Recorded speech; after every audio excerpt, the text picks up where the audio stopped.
Chapter 121. Then, the two of them played a round of tennis. This time, Shui Yaoyao consciously treated herself as a wallpaper. The match between Qin Mo and Fu Jiu was worth watching. But for Fu Ximing, who wanted to meet Qin Mo by chance, it was a torturous wait.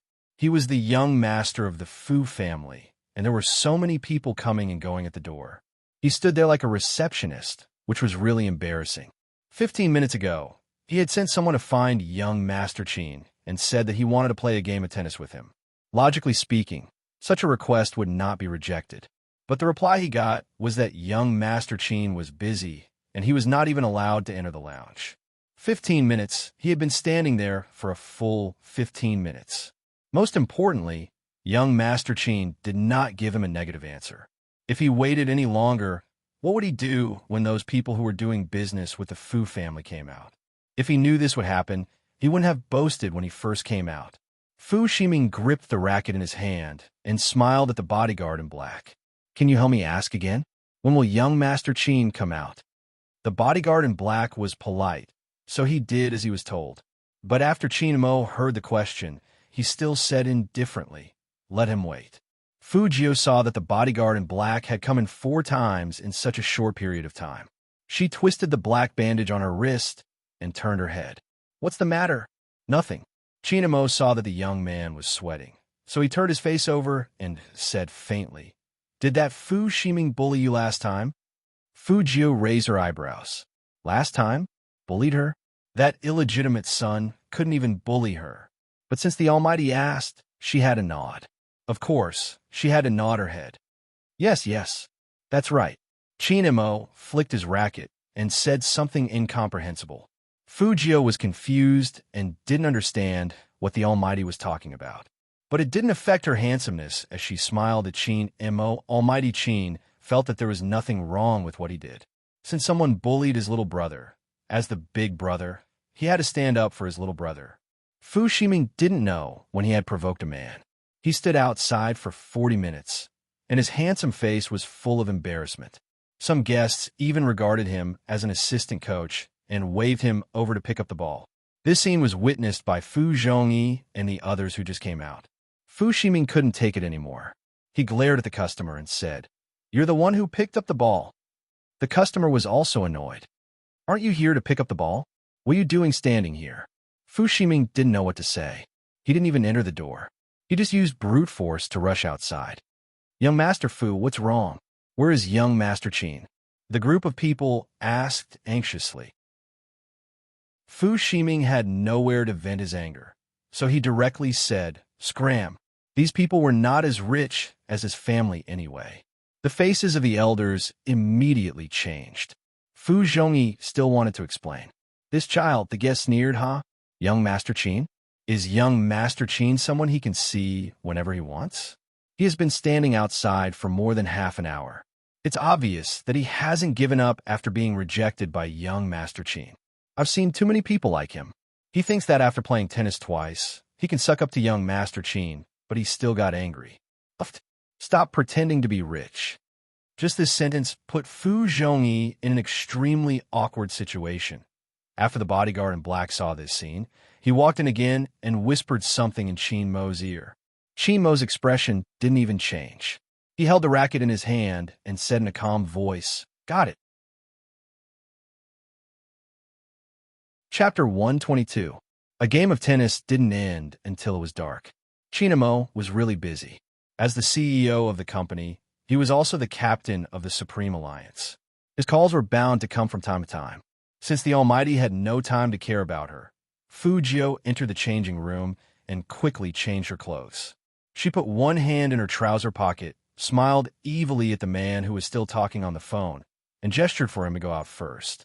Qin Mo didn't want Fu Jiu to go out first. He thought that this guy was good at flirting, and if he didn't keep her by his side, she would cause him trouble. However, on second thought, the young man was now in the rebellious stage of adolescence, so he couldn't be too strict with him.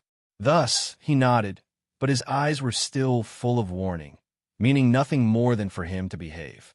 The person on the other side of the phone didn't know why their president was so quiet. He thought there was something wrong with his report.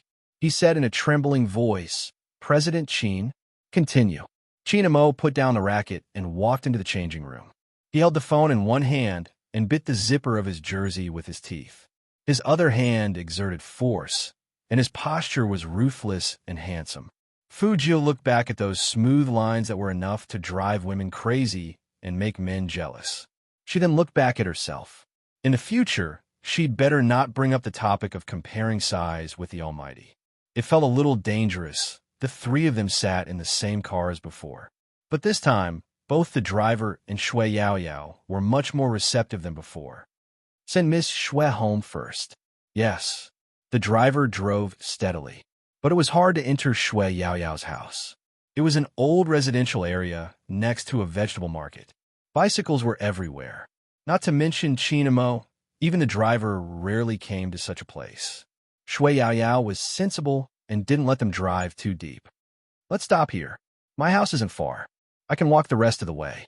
Thank you, Almighty Qin. Thank you, Your Highness Jiu. Fu Jiu saw her get out of the car, so she followed. Is it really not far? Yes. Shui Yaoyao nodded. Her round face was actually very cute.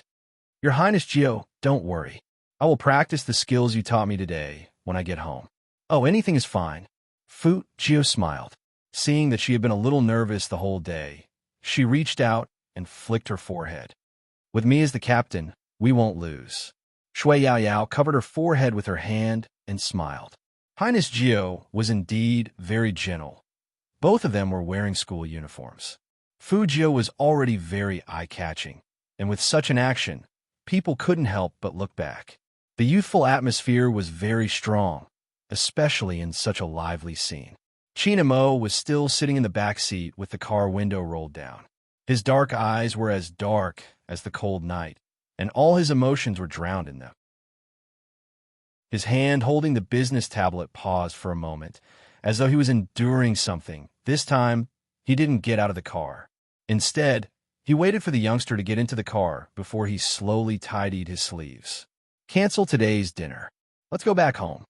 The driver returned to the main family, but there was someone else in the car.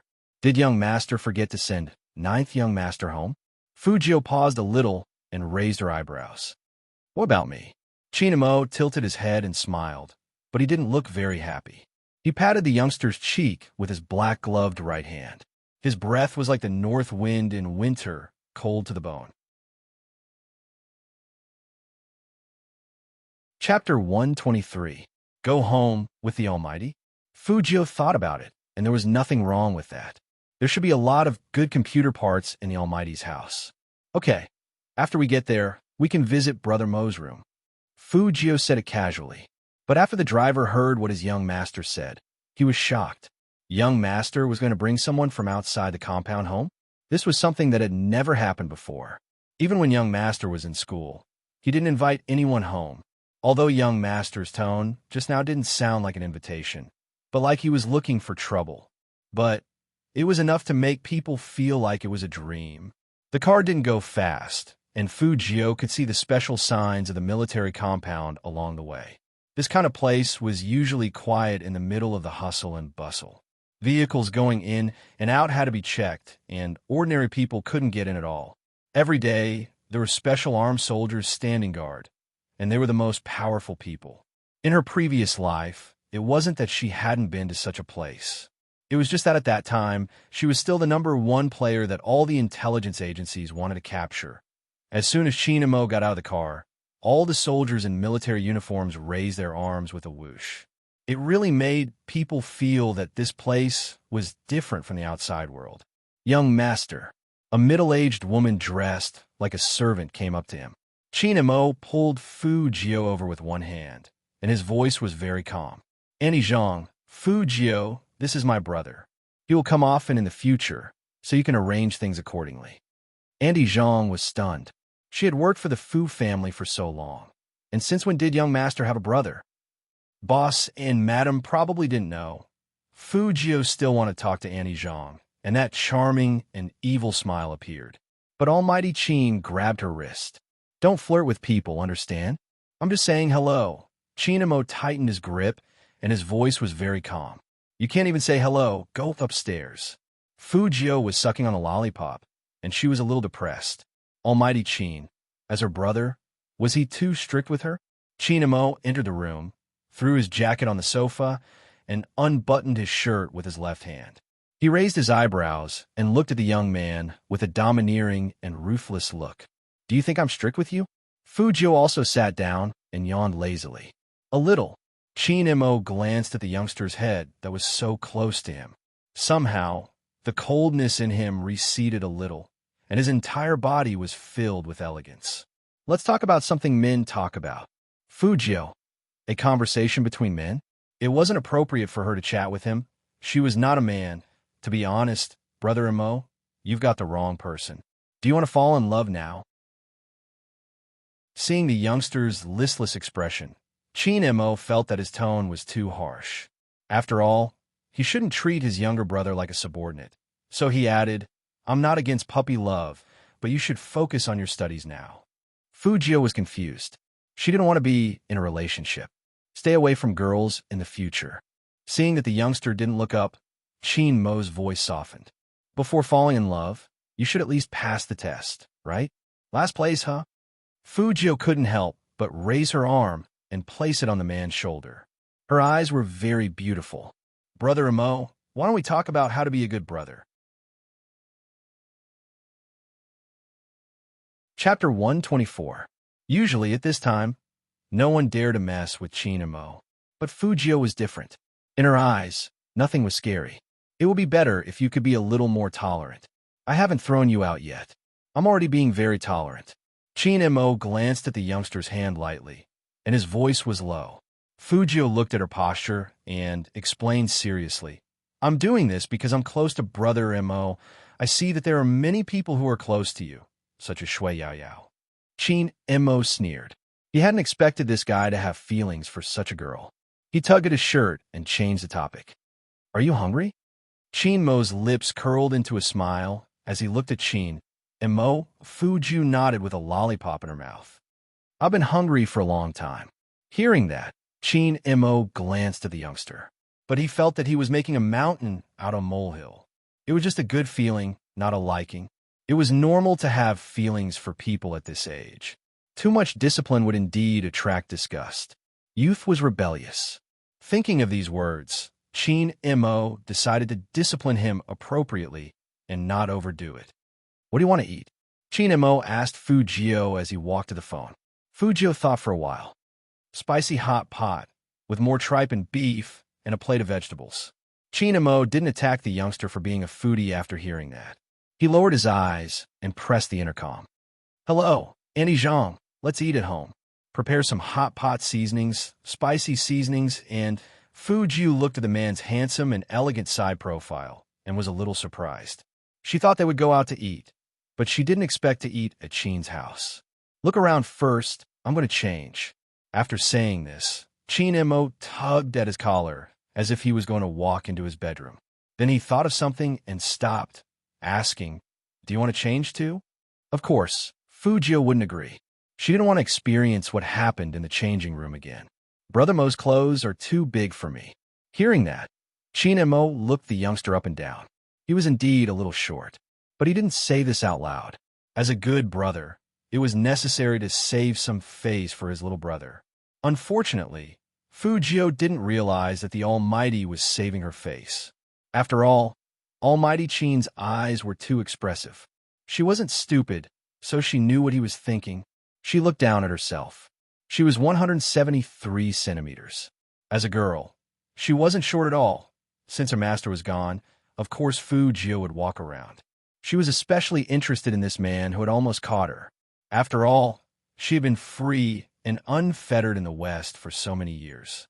The police had sent a lot of manpower to lock onto her, but they had yet to find her. They didn't even know whether she was a man or a woman.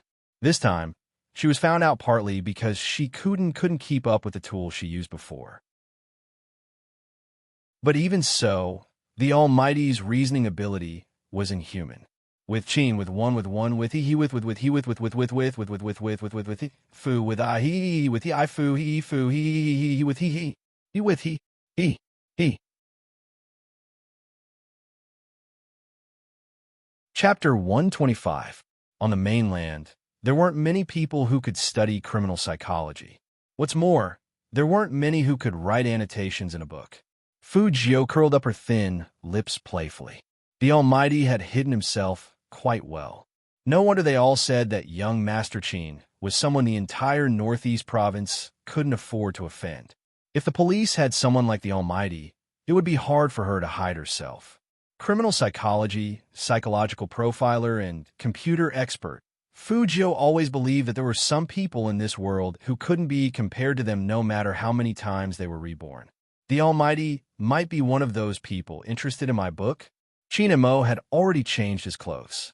He was wearing a light-colored knitted sweater with a pair of cloth trousers. It made him look much softer, like those male celebrities in Country H at Home. His black hair was stuck to his ears, and it was slightly damp. His exposed wrists looked especially white. He walked around Fu Jiu's back and put his slender fingers on the book Criminal Psychology she was reading. The light scent of mint mixed with a hint of tobacco fell from the top of Fu Jiu's head. It was very familiar and very pleasant. In that position, when Fu Jiu turned her head back, she saw the man's smooth chin. Fu Jiu thought about his height again. She wasn't short, but the man was a whole head taller than her. No wonder the Almighty looked at her so disdainfully when he walked in. He was so tall that he indeed had the right to disdain her. Qin Mo also lowered his eyes. His deep eyes fell on the young man's face, and they seemed to freeze for a moment. Soon, he took the book out of her hands and put it back on the shelf. He grabbed the back collar of the young man's school uniform with his other hand and turned his body sideways to ask Fu Jiu. His thin lips were very close to the young man's face, and his breath could hit Fu Jiu's face. "Do I look good?" "Not bad." Fu Jiu smiled lightly, and it was somewhat seductive. "No wonder Brother Mo could locate my range so quickly. Your deduction ability is so strong. If I knew this earlier, I wouldn't have jumped out so quickly. I would have played a few more rounds with Brother Mo." Qin Mo told himself once again that the young man was in his rebellious phase. As an older brother, even if this guy touched his things, he wouldn't. He couldn't break his claws. However, he still had to take care of this child. Qin Mo exerted his strength. He didn't care what position the youngster was in and dragged him out. "You can read the extracurricular books later. Let's go eat first." Ever since she met the Almighty, the number of times she was treated like a sack had increased. "Fu Jiu, Brother Mo, let's talk. Don't always drag me around like this. It's affecting my image." "Won't it affect your image to read other people's books?" Qin Mo grabbed onto the youngster as though he was lecturing a disobedient cat. Fu Jiu didn't deny it. "I just want to see how powerful the person who caught me is." "Brother Mo, what else do you do besides playing games?" "Make money." After Qin Mo finished speaking, he pinched the youngster's chin forcefully. "Don't ask so much. If you continue with your nonsense, I'll cook you up and stew you in hot pot."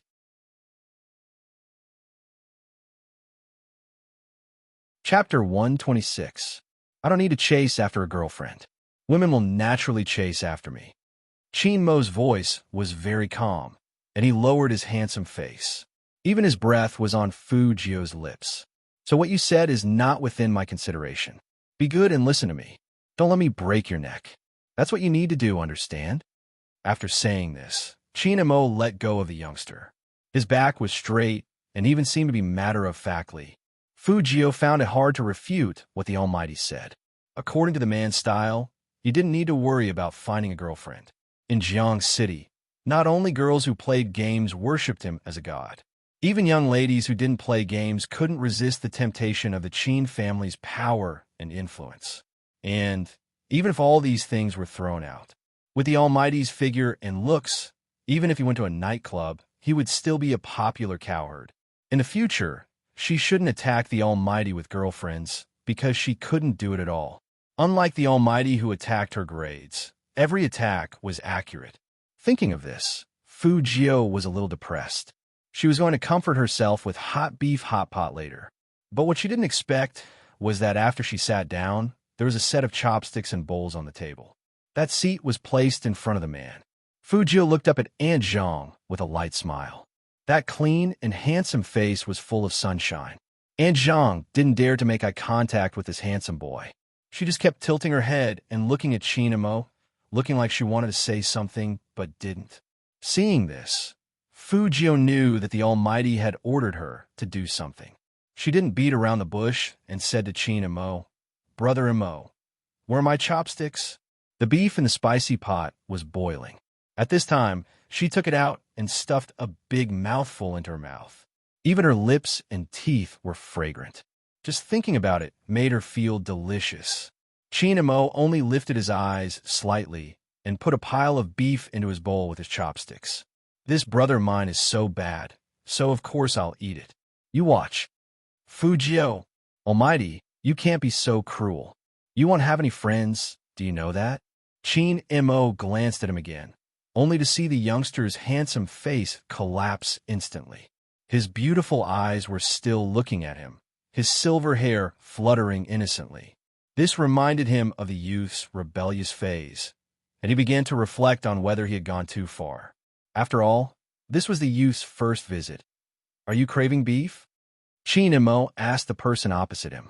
Fujio held her chin and licked her lower lip with the tip of her tongue, looking devilishly handsome.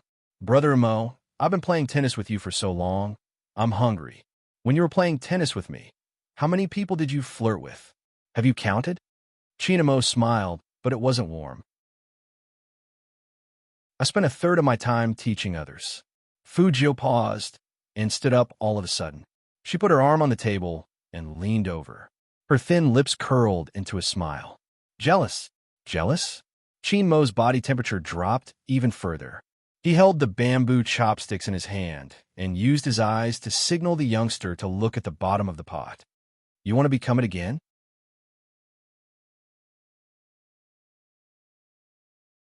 Chapter 127. Chinamo could tell that the young man was listless again. His deep eyes glanced at Fujio's lowered head, and the corner of his mouth lifted. He acted like a big brother. "Will you still have puppy love in the future?" Fujio shook her head and felt that something was wrong. What did she have puppy love? She was just flirting with a girl. She wanted to look up and explain, but she didn't expect that as soon as she opened her mouth, the man stuffed a mouthful of tender beef into it. After the beef cooled down, it wasn't too hot, and it tasted just right. The man was still holding the bamboo chopsticks in his hand, but the other end of the chopsticks was fed to the young man. After seeing this scene, not only Aunt Zhang, who was standing next to them, opened her mouth wide, but even the soldiers standing guard all looked at each other in disbelief. What was going on? Young master he actually knew how to feed people. Aunt Zhang still remembered that when the young master was about 8 years old, he was sitting in the courtyard reading a book. At such a young age, he was already very much like a gentleman. He wore a pure black suit with a fluffy windbreaker over it. He always had a cup of tea by his hand, and everyone in the courtyard would turn to look at him. Madame was also very happy at that time, and she wanted to feed the young master a bite of fruit. At first, the young master didn't say anything. He probably thought that Madame was tired of coaxing him. Only then did the young master put down the book calmly and said to his wife with a dignified expression, "Mother, saliva spreads germs more than 10 times faster than normal breathing. It's common sense not to feed other people with your own toothpicks." This scene was still replaying in Aunt Zhang's mind until now. How could a child who was less than 10 years old talk about the spread of germs to his own mother? That kind of scene was really cute and surprising. Later on, whenever Aunt Zhang cooked something, her first thought was whether the food was clean or not. After all, their young master's obsession with cleanliness was real. But when did such a young master feed people with his own chopsticks? Didn't they say germs could spread? Now the young master didn't care about germs? If Madame saw this scene, she would definitely lose her elegance. Fujio didn't think much of it. Nothing was better than having meat to eat. In an instant, he tossed aside the question of puppy love. Chinamo looked at the youngster's handsome smile and didn't say anything else. Since he was a younger brother that he recognized, of course, he had to raise him carefully. He should have realized his own problem by now. If she was no longer in love, it meant that she was still obedient to him. Compared to those who ran amok all day long, this was much better. Moreover, the way the young man ate was also very appetizing. The more he looked at it, the more it looked like a cat that he raised. As long as it was fed, it would be obedient. He would observe it for a while. After all, it was the rebellious phase of youth. After telling himself this, Qin Mo ate a few mouthfuls of beef with the same pair of bamboo chopsticks. This shocked Aunt Zhang once again. She took out the spare pair of bamboo chopsticks in her hand and didn't use it. She felt that this day was like a fantasy from beginning to end. But at the same time, she felt happy for her young master. After all, this was the first time she saw the young master being so close to someone. This kind of young master was finally a little more humane.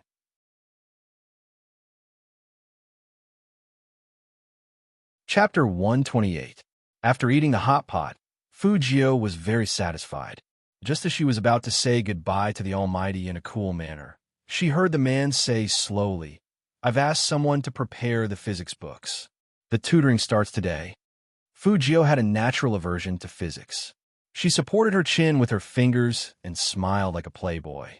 Rushing like this will affect your learning efficiency. In less than 7 days, your school's monthly exams will start. Do you think you can pass physics with your poor grades if you don't rush the tutoring? Qin Mo took the pen.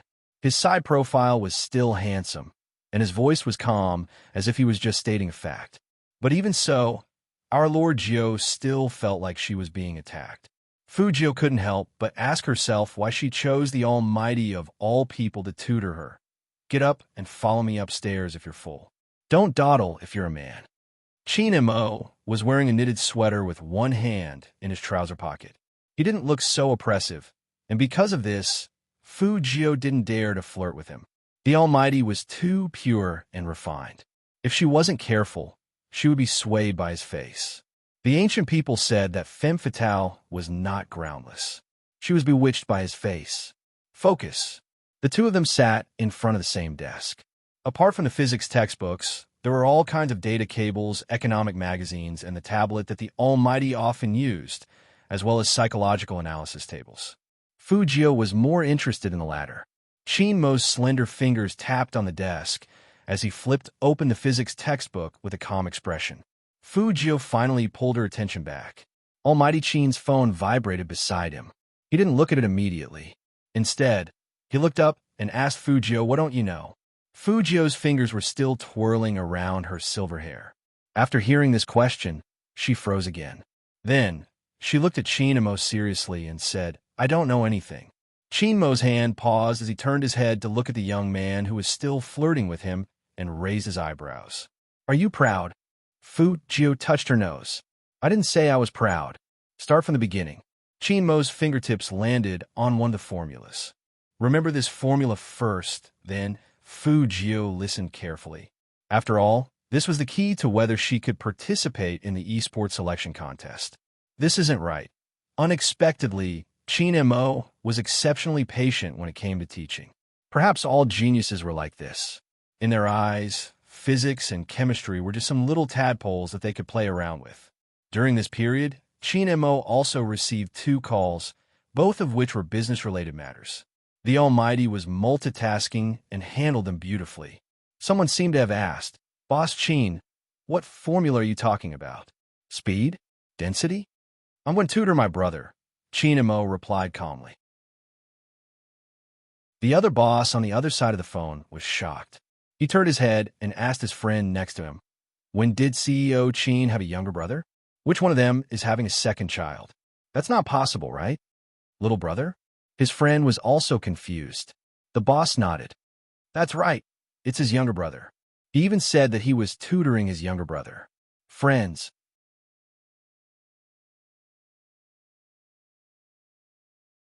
Chapter 129. He lowered his head, and his warm breath blew behind Fu Jio's ear as he spoke. Fu Jio paused and looked up at the man's eyes, which were as deep as the sea. He said one last sentence, "I'm not going out today." Then he hung up the phone. When his eyelashes lowered, they cast a thick shadow on his face, making his side profile look exceptionally handsome. Fu Jio tilted her head to avoid this action. Qin Mo didn't say anything else, and his eyes swept over the youngster's face. Right again. It was really stressful to have such a master. Fu Jio moved the pen in her hand quickly, like a struggling cockroach. The Almighty's presence was too strong, and no one could compare to him. But there was one good thing about him. The biggest difference between a genius and an ordinary person was that he could quickly get an accurate recognition. Fujio. The youngster looked at him handsomely with his white teeth, biting his nose. Chin-mo rubbed his temples with his slender fingers. Physics is really not suitable for you. Brother Mo, let me tell you something. Don't you think physics is anti-humanity? Fujio said seriously. Chin-mo sneered.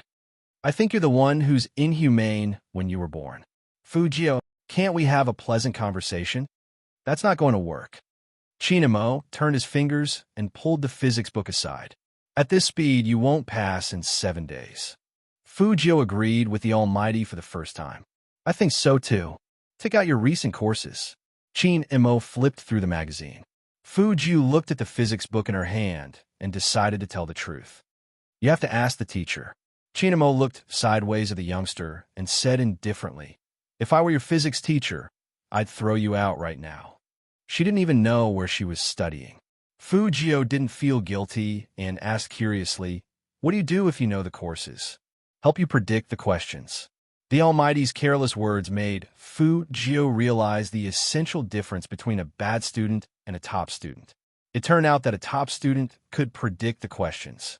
This was unfair to poor students like them. What was the difference between this and knowing the answer before the exam? Fujio was still a little depressed when Chin-mo stood up from his seat. What are you going to do? The Almighty decided to be merciful and let her rest. Chin-mo glanced at the youngster. Call your director and ask about his progress. The Almighty didn't say anything, but for some reason, Fujio could see the helplessness in his eyes. Fujio thought to herself as she unwrapped a lollipop and put it in her mouth. Then, she lowered her head to look at the series of formulas. She was so handsome. The physics formula was so ugly. It was obvious that physics was more anti-benevolent. When the director of Jiang City No. 1 Middle School received Chin-mo's call, he was stunned. He couldn't believe his ears. When Chin-mo said the second sentence, he straightened his back. Young Master Chin, where was the physics in the worst class? I'll call the teacher now.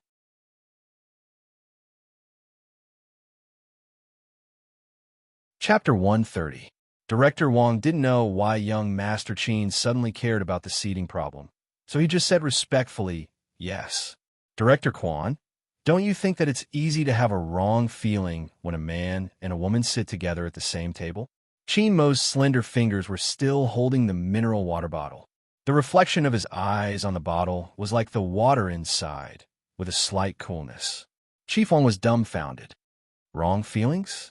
Puppy love. After Chin-mo said these 2 words, Director Quan immediately understood what Director Chin meant. Yes, young Master Chin is right. We, the directors, have sat together to discuss this problem. It must be changed to have a man and a woman sit together at the same table. Chin-mo said faintly, Director Quan couldn't hear the emotion in it, so he asked nervously, Young Master Chin, do you know anyone in the bad class? Otherwise, according to young Master Chin's character, he would never ask about people in the school. Chin-mo didn't speak this time, because the young man was looking up at him with his long and narrow eyes that were bright and beautiful. Fujio didn't know what Almighty Chin said, but she was thirsty, so she followed him over. Seeing the man still holding the phone in his hand, she raised her eyebrows. Brother Mo, can't you get the answer? Yes, I can. Chin-mo handed the mineral water to the young man and said faintly to the other side of the phone, That's it for now. Send me the course progress later. Almighty Chin didn't think there was anything wrong with what he did. As a big brother, there were some things that he had to stop and nip at the root. Since the young man liked to flirt with people so much, then he should keep him quiet and not get close to girls. However, it wasn't good for others to know about this, especially the young man. People in the rebellious stage of adolescence probably didn't want to be controlled like this. Thinking of this, Chin-mo glanced at Fujio next to him. Fujio took the mineral water and drank a few mouthfuls. Her white neck and smooth chin always gave people a kind of indescribable beauty.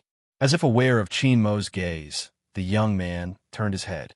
2 or 3 strands of his silver hair stood up, and he winked at him with his left eye with a slight smile.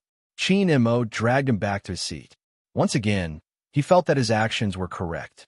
This guy, he had to make him untouchable. Director Quan was even faster. As soon as he hung up, he called the physics teacher of the lower class.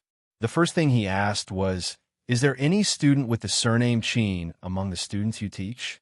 The physics teacher was also stunned by Director Quan's words. "There is a boy whose surname is Chin. What does he look like? What about their living conditions?" If they were young Master Chin's relatives, even if they were distant relatives, their families wouldn't be too bad. The physics teacher shook his head. "He's a very ordinary student. He's slightly plump, and his family sells breakfast." "That's not it. If it's not a distant relative, what else could it be? Could it be because of girls?" Director Quan seemed to have come to a sudden realization. He sternly warned, "In the future, this kind of table arrangement must be for the boys and the girls. Young Master Chin's girlfriend is definitely in there. That's why young Master Chin specifically called him."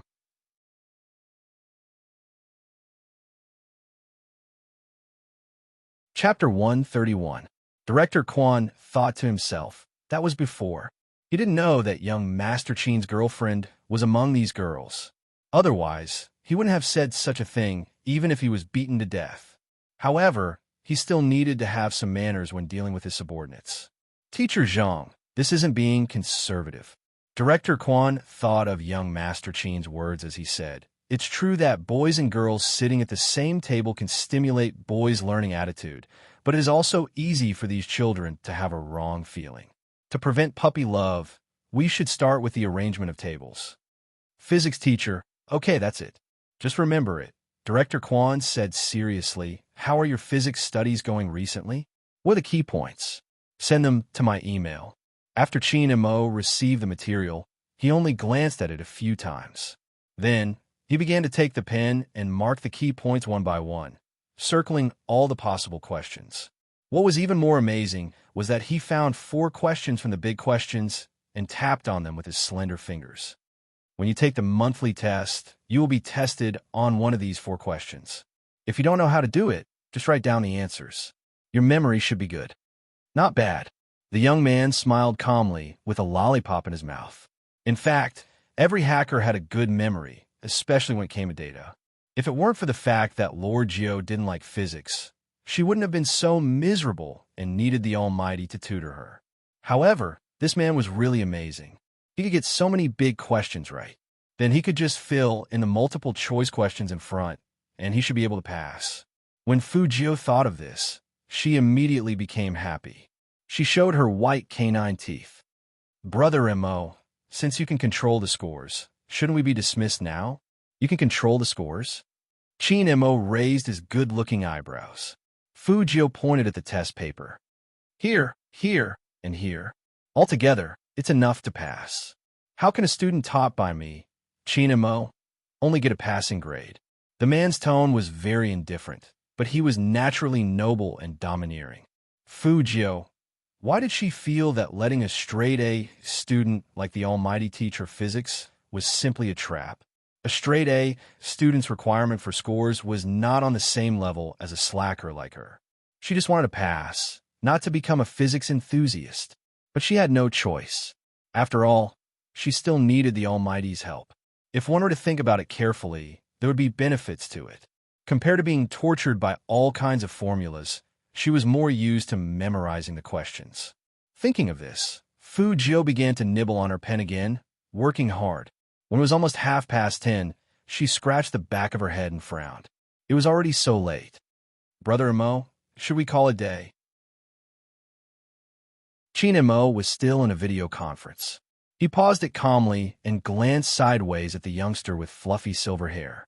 His gaze was deep. "Sure." When Fu Jio heard this, she stretched her waist lazily and smiled devilishly.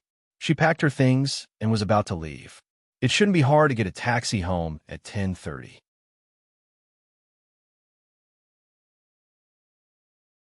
Chapter 132. She was going to wear it? When did she say she was going to wear pajamas? What's with the pajamas? She was the one who was going home. Fujio turned her head and looked at the man's sexy and handsome face. She raised her eyebrows. Brother Mo, I think we have a fundamental problem with our communication. It's too late. Uncle Zhang isn't here. It's not safe for you to go back alone. Qin Mo's voice was very calm. He crossed his long legs and sat back on the sofa. There's so many guest rooms. Just pick one to sleep in. Fujio curled up her lips. It's safe to take a taxi back. You want to take a taxi around here?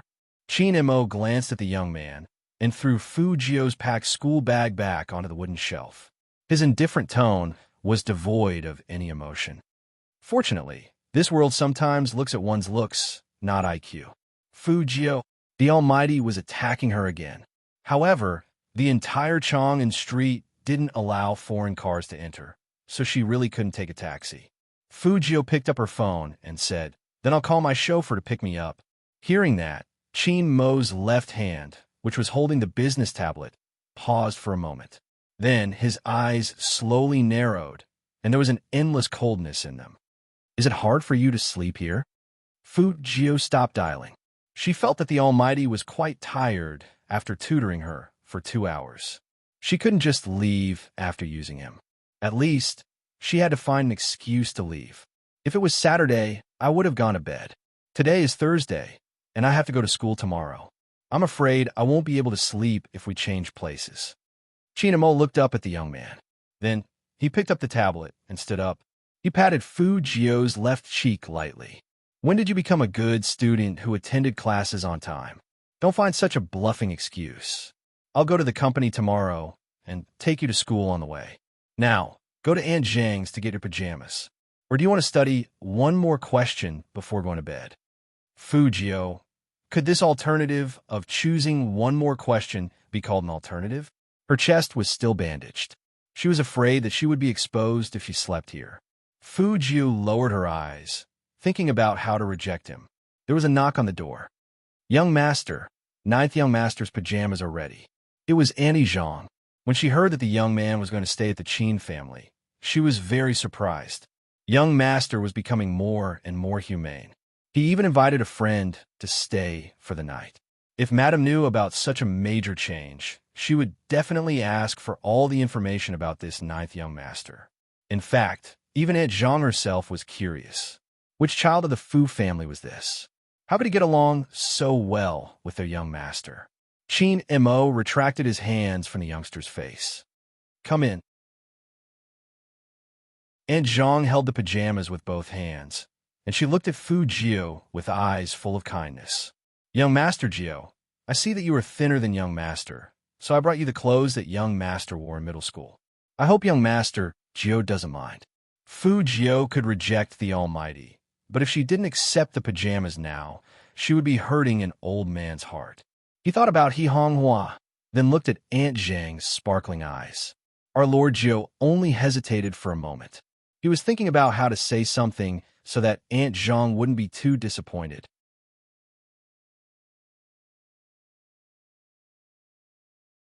Chapter 133. Almost instantly, Fujio saw Aunt Zhang's eyes darken. She quickly reached out and smiled lightly, looking very handsome. How could I not be satisfied? Aunt Zhang's beef hot pot is so delicious. The clothes you prepared must be comfortable to wear. Aunt Zhang's face brightened up again after being praised by the young man. She even blushed inexplicably. Young Master Gio was too gentle, completely different from their young master. Fujio was planning to continue to confuse him. Qin Mo interrupted the young man's words and said in a very calm voice, "If you like Aunt Zhang, you can sleep here tonight." Fujio, the Almighty, was tricking her again. "Ah, young Master Gio is not staying here tonight?" Aunt Zhang looked at the handsome young man in front of her and said rather disappointedly, "I even cooked supper for 9th young master. It's congee with pork and century eggs. Young master doesn't usually eat such things. Now that there's finally someone to eat it," Fujio thought about it carefully. The bathroom and bedroom were both independent, so even if she stayed here as long as they were in different rooms, no one would find out. At this point, if she refused again, the Almighty, who was a master detective who dabbled in psychology, might even suspect her. The main thing was that she couldn't bear to see a woman who was good to her sad, especially a woman like Aunt Zhang. Of course I'm staying here. Fu Jio curled her lips like a rich young master. She reached out with her left hand for the pajamas and tucked Aunt Zhang's hair behind her ears. I love food so much, so how could I let go of Aunt Zhang's homemade century egg and lean meat porridge? Aunt Zhang heard this and was as happy as a child. I'll bring it to young Master Jio right now. Okay. No one could see the crying face of our Lord Jio. Staying here meant that she had to sleep the whole night with bandages. Any girl would know that it was torture. Seeing that he had achieved his goal, Qin Mo turned around and continued his video conference. His fluent English was mixed with a few words of French. It was obvious that the conference was not a small one. It must have been hard on the Almighty, who could still find time to use Aunt Zhang to trick her in such a business conference. He was indeed a sly businessman. Fu Jio complained as she planned to change out of the pajamas while the Almighty was still in the conference. Otherwise, if something like what happened in the locker room happened again, it would be hard for her to deal with it. To prevent the Almighty from tricking her again, Fu Jio went downstairs to confirm her room with Aunt Zhang and familiarize herself with the environment. Different beds meant a higher degree of safety. There didn't seem to be anything to worry about. With this thought in mind, Fu Jio took out her modified laptop and entered the game leisurely. As soon as she logged into her account, she saw that someone had sent her over 100 friend requests.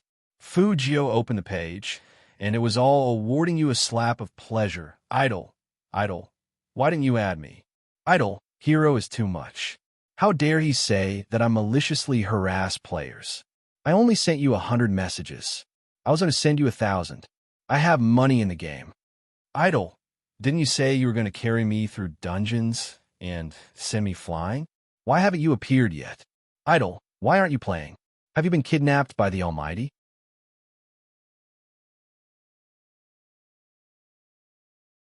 Chapter 134. Fu Jio put a lollipop in her mouth, put the notebook on her long legs, and began to reply. The Almighty didn't kidnap me. I successfully moved into his house. She couldn't afford to lose on the battlefield, even though the Almighty did trick her. Live in the Almighty's house. Award a slap of pleasure sent a horrified emoji. Student Feng didn't expect that his idol would tell him such shocking news as soon as he appeared. Fu Jio wasn't good at lying, but since she had already bragged, she had to cover it up as much as possible. Otherwise, it wouldn't be good for her handsome and domineering image. What's so surprising about that? If I can let him sleep on my bed in the future, will you still jump up in excitement? Sleep on the bed.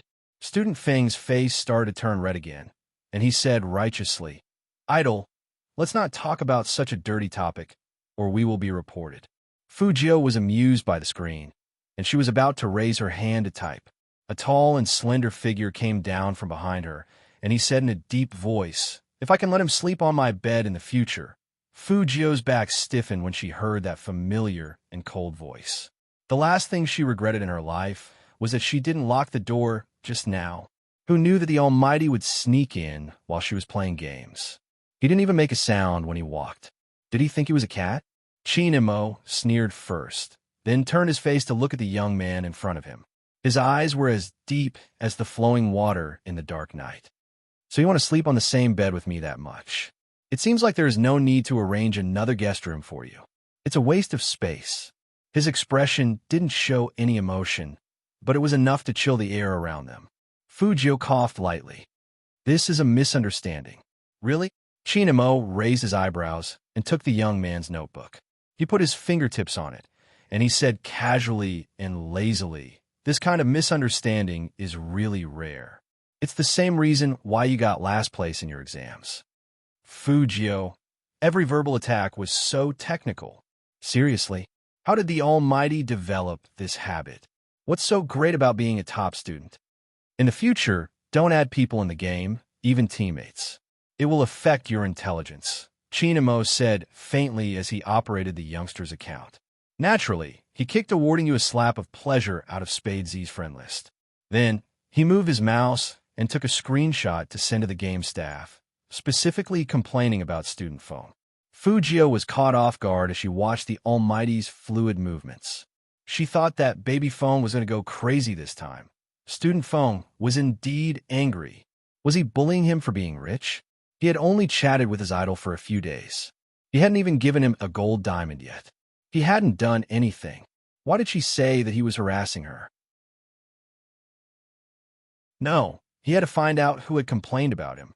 Therefore, after using some connections, he decisively went to privately poke the staff of the game. He wouldn't have known if he hadn't investigated, but now that he did, he was even sadder. The person who reported him was actually his idol himself. Not only did he report me, he even blacklisted me. Why? Student phone was deflated. He sat in front of the computer and felt wronged. He sent a crying emoji to Spade Z. Idol, even if you want to report me, you can't blacklist me.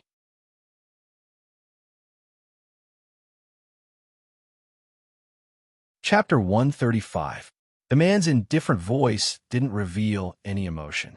To prevent you from spouting nonsense, you can use my account, and I'll use yours before the esports selection contest. Fujio smiled lightly. Brother Imo, that's not a good idea. We use different skills in the game. As a hacker, can't you control different skills in the game? He handed the youngster a towel. Don't put my IQ on the same level as yours.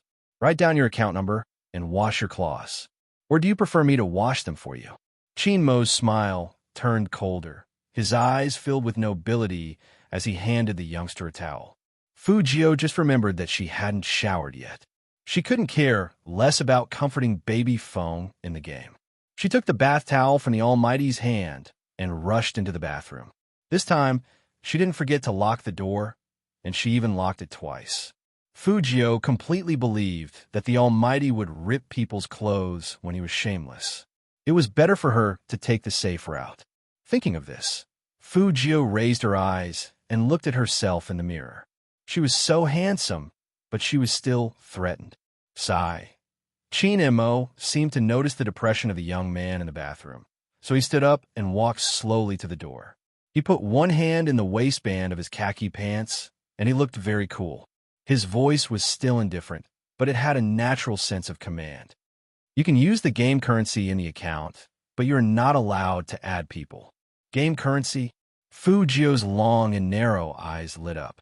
She turned sideways and opened the door. She put her arms on the side and leaned closer to Chin-mo. Her handsome face was full of evil smile. Brother Mo, don't worry.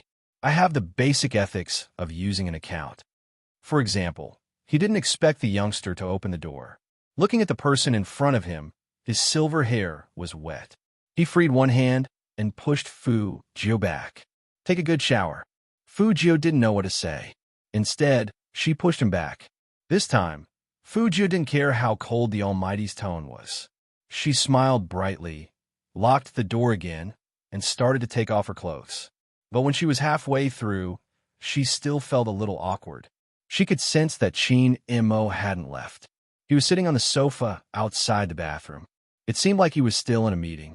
Even without the sound of water, she could still hear him speaking in English and French. It wasn't easy to remove the outer layer.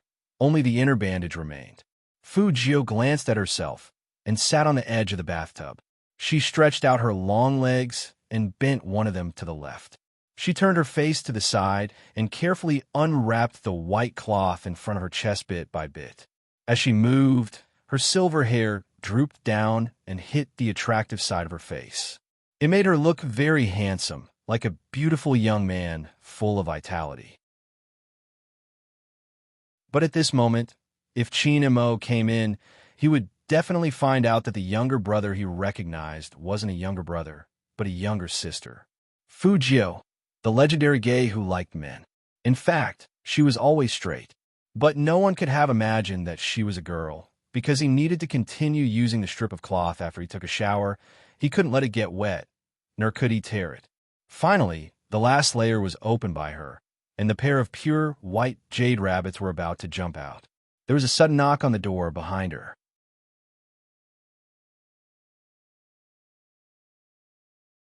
Chapter 136. Almost in the next second, she picked up her shirt and put it in front of her. However, Qin Mo didn't come in. He just stood outside the door, his side profile elegant and handsome. He had a pile of common toiletries in his hands. "Open the door. I have something for you." Why did he have to give it to her now? Fu Jiu pressed her shirt and said, "I'll take it after I take a shower. There's no shower gel in there. How you go to shower?" Qin Mo raised his eyebrows and said in a deep voice, "Open the door and take what Annie Zhang prepared for you." After he said that, Qin Mo saw that there was no movement inside. His slender fingers were on the doorknob, and just as he was about to turn the lock, the wooden door in front of him opened a little, and a young man poked his head out. He didn't seem to be wearing any clothes. His white neck and delicate collarbones were exposed, and only his handsome face could be seen. Behind him was the special mist of the bathroom, and even the young man's thick black eyelashes were steaming. "Brother Mo, where are the things?" Fu Jiu said it naturally with a slight smile on her lips. Qin Mo glanced at the young man's smooth collarbones, then looked away and threw a bag of toiletries to him. Fu Jiu raised her hand to catch it and whistled. Qin Mo didn't know what to do with this guy who was flirting all the time, so he simply closed the door and locked the young man inside. Out of sight, out of mind. Fu Jiu finally let out a sigh of relief. If the door was open a little more, she would definitely be discovered. Exposing herself like this would make the Almighty impatient, but it was better than coming in directly. Fu Jiu thought of this and looked at the shower gel in her hands. Then she raised her right hand and finally took off the last layer of the white tape. The person in the bronze mirror in the bathroom changed from a handsome and devilish young man to an extremely beautiful girl. She had the same silver hair, but because of the pair of jade rabbits in front of her chest, Fu Jiu's face looked even more alluring. Her figure was very good. She had long legs and a slender waist. Her back was pulled back, and one could vaguely see her flat abdomen. There was a rather deep waistline. Her jade rabbit was also very white and tender. Standing in the misty bathroom, the curve was very obvious.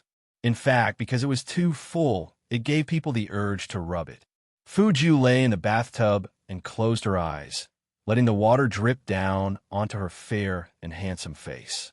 Her long eyelashes cast a shadow under her eyelids, and together with her silver gray hair by her ears, there was an indescribable sense of beauty to her. If Almighty Qin saw her like this, Fu Jiu had a feeling that the Almighty wouldn't let her off easily. But fortunately, she had developed well. She didn't let the white cloth wrap around her. But of her body, she didn't of him. She was in the second half of the semester now, and she had already started puberty. She didn't know if the white cloth would still work when spring came next year. Fu Jiu tilted her head. It seemed that sometimes being too big could be a source of trouble. She had to be more careful when she went out later. She had seen the pajamas just now, and they weren't very safe. She was afraid that even with the white cloth, there would still be a little bulge. Thinking of this, Fu Jiu suddenly opened her eyes and pressed her silver hair with her left hand. Her action was still very handsome.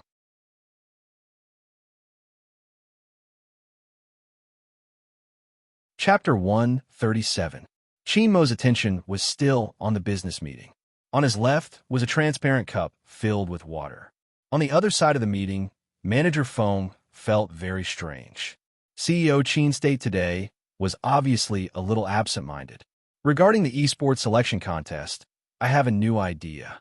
Qin Mo opened his mouth after the business partner had finished speaking. With his Bluetooth earpiece on, he always looked more commercial and aesthetic than most people. Since we are looking for the most valuable new member, we can give up on the previous internal candidates and let them compete again. Give up on the predetermined candidate?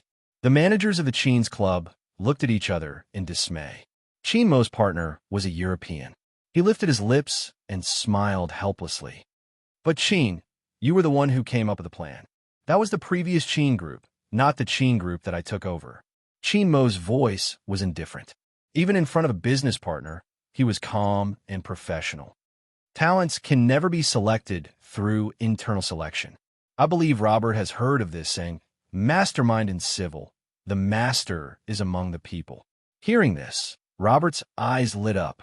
He shrugged his shoulders and said, all right, Qin, you have successfully convinced me once again. With you around, the The Qin family is indeed a treasured sword.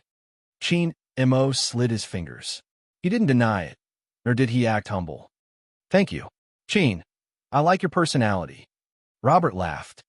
I heard that you've started playing on a private server recently, and he even went to a live stream room.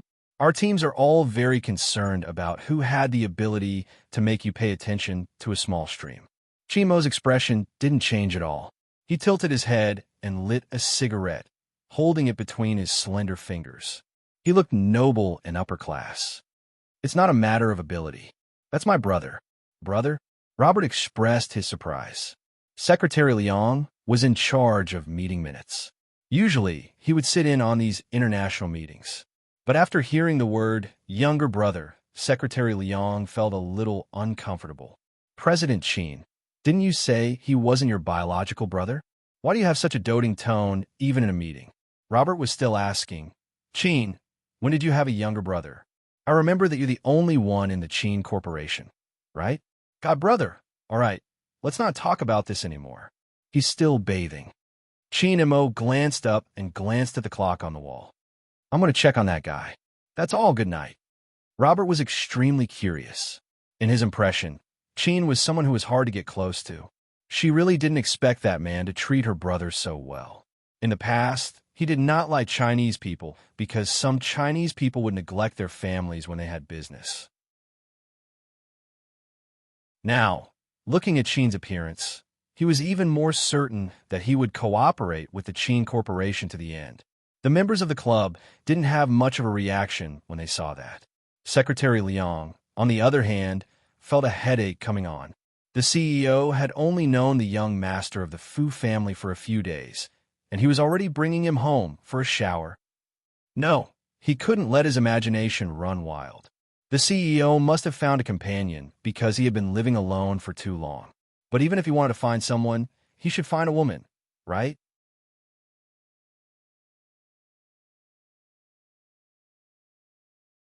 Chapter 138.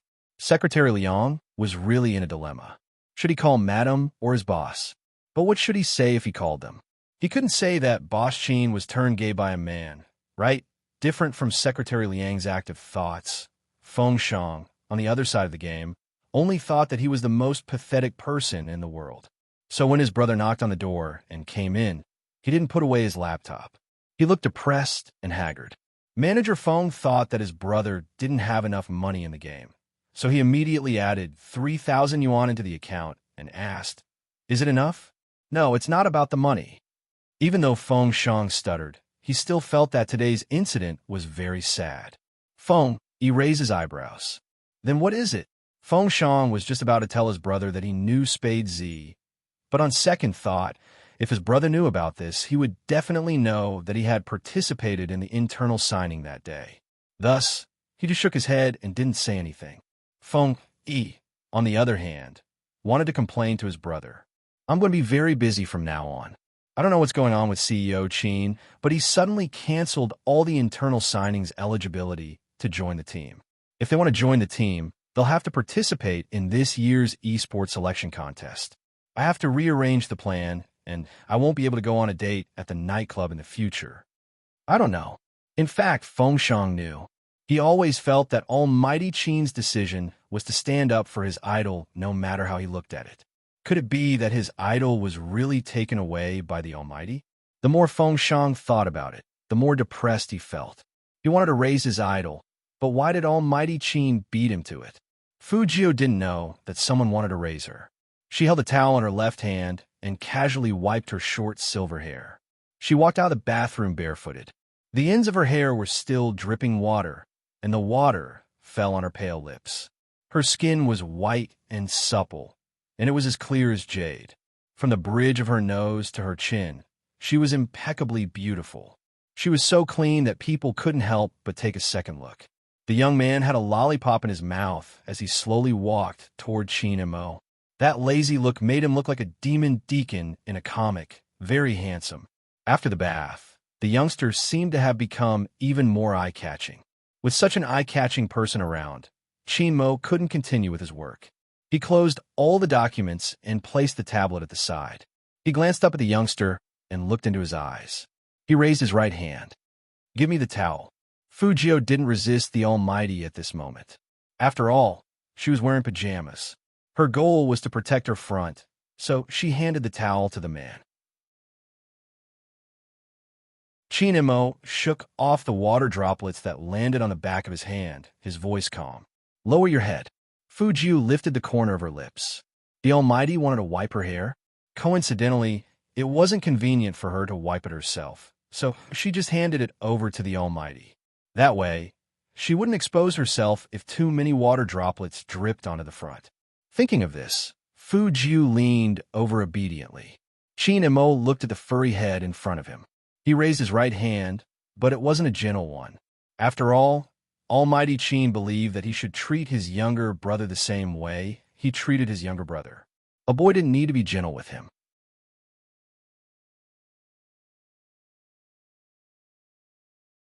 Chapter 139. When Aunt Zhang came in with the supper, she saw this scene. She almost dropped the bowl of pork and century egg congee in her hands. The young master in front of her didn't seem like the young master she knew. The young master in the past was cold and indifferent, as if everything was in his hands, and nothing could arouse his interest. Could it be that the young master had been alone since he was young, and now that he had a friend, he was like this? Aunt Zhang thought about it and decided to call Madame tomorrow. It was too late today. She was afraid that if she told Madame, she would be too excited to sleep. Chinemo also saw Aunt Zhang standing at the door. He retracted his hand and said in a calm tone, Okay, you can go eat the supper Aunt Zhang made for you. Hearing that, Fujio was even happier. She raised her fluffy head and smiled at Aunt Zhang. Thank you, Aunt Zhang. Aunt Zhang quickly waved her hands. Seeing that the young man didn't care about the heat and took a sip of her porridge, she was also happy. She put a big bowl of porridge in front of him. Fujio didn't worry at all that she couldn't finish it. The best thing in life was to have hot meat porridge after physics class at 11 o'clock at night. Especially in Jiang City, the weather at the end of autumn was starting to get cold. There were layers and layers of fog outside, so eating something warmed up the stomach. Moreover, she could splurge in the game while eating. Most importantly, she was very interested in how much money the Almighty had in his account. Based on the Almighty's attitude when he gave her something last time, he definitely had a lot of money. Fujio logged into the account the Almighty gave her while eating the porridge. She opened the account's information list in high spirits. 10, 2 zeros, 3 zeros, 8 zeros, 9 zeros. 9 zeros in virtual game currency, even if converted into RMB, would be worth more than $1 million. Fujio looked sideways at the account the Almighty had logged into, and it only had a few thousand yuan. Was this the difference between a top student and a bad student? Fujio lowered her head and bit the spoon in her mouth. Unfair. She had to find a way to earn more money. Fujio thought of this and seemed to remember something. Right, baby phone. Fujio opened the page and saw, awarding you a slap of pleasure, flirting with girls in the World Channel. Based on what he said, Fujio locked onto Fengshan's exact location and sent him a message. Are you there? After Fengshan sent his brother away, he sat down and saw Almighty Chin talking to him in the game. He choked on his saliva and couldn't help but cough. Could it be a fake account? This was Fengshan's first reaction. What's more, Student Feng was still thinking this fake account was practically knocking on his gun's muzzle. He had to teach him a lesson. Wait a minute, there was a ranking above that person's head, and above it were two domineering symbols. Supreme Alliance. Student Feng couldn't be more familiar with this symbol. The team under the Chin Corporation Club. Was it really Almighty Chin talking to him? Fengshan felt shocked. His first reaction wasn't to reply to Chin Mo in the game. Instead, he clicked on Spade Z's username and sent a string of messages to verify it. Idle, idle. Almighty Chin actually asked if I was there. How should I answer him?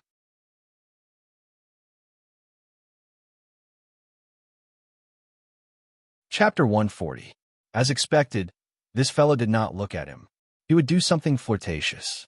Chin Mo's gaze turned cold. It was as though there were countless clouds churning in his eyes. No one could see what was hidden in those clouds. It was just that the aura around him had clearly become colder. Fujio didn't know that the Almighty had his eyes on her. She bit her spoon with her white teeth, emptied her hands, and typed beautifully. "Baby Feng, what are you doing? Why didn't you reply me?" Feng Shan's expression changed, and he immediately sent a screenshot to Spadesy. "Look, the Almighty even called me Baby Feng. Idol, do you think the Almighty, is he secretly in love with me?" Chin Mo frowned. He almost crushed the custom-made mouse in his right hand and threw it away. However, there was no trace of anger on his face. Instead, his eyes were extremely cold and the corners of his mouth curled up. It wasn't very warm. Everyone in the industry knew that Chin Mo was the scariest when he was in this state. There were many second-generation officials in the military compound, but none of them were like Chin Mo. He was skilled and ruthless. He'd been like this since he was young. Chin Mo didn't reply. Instead, he reached for the glass of water beside him, crossed his long legs, and took a sip of water as if he was watching a show. The curve of his chin made him look like a young master of a warlord during the Republic of China, cold and noble. Fujio waited for a while and saw that the other side was obviously online, but he didn't reply to her message, so she typed a string of words to Feng Shan. "Baby Feng, it's me, Fujio.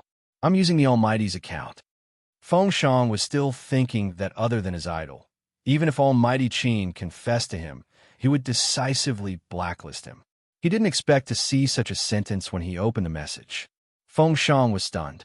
Then what about the idol's account? Of course it's the Almighty who's using it.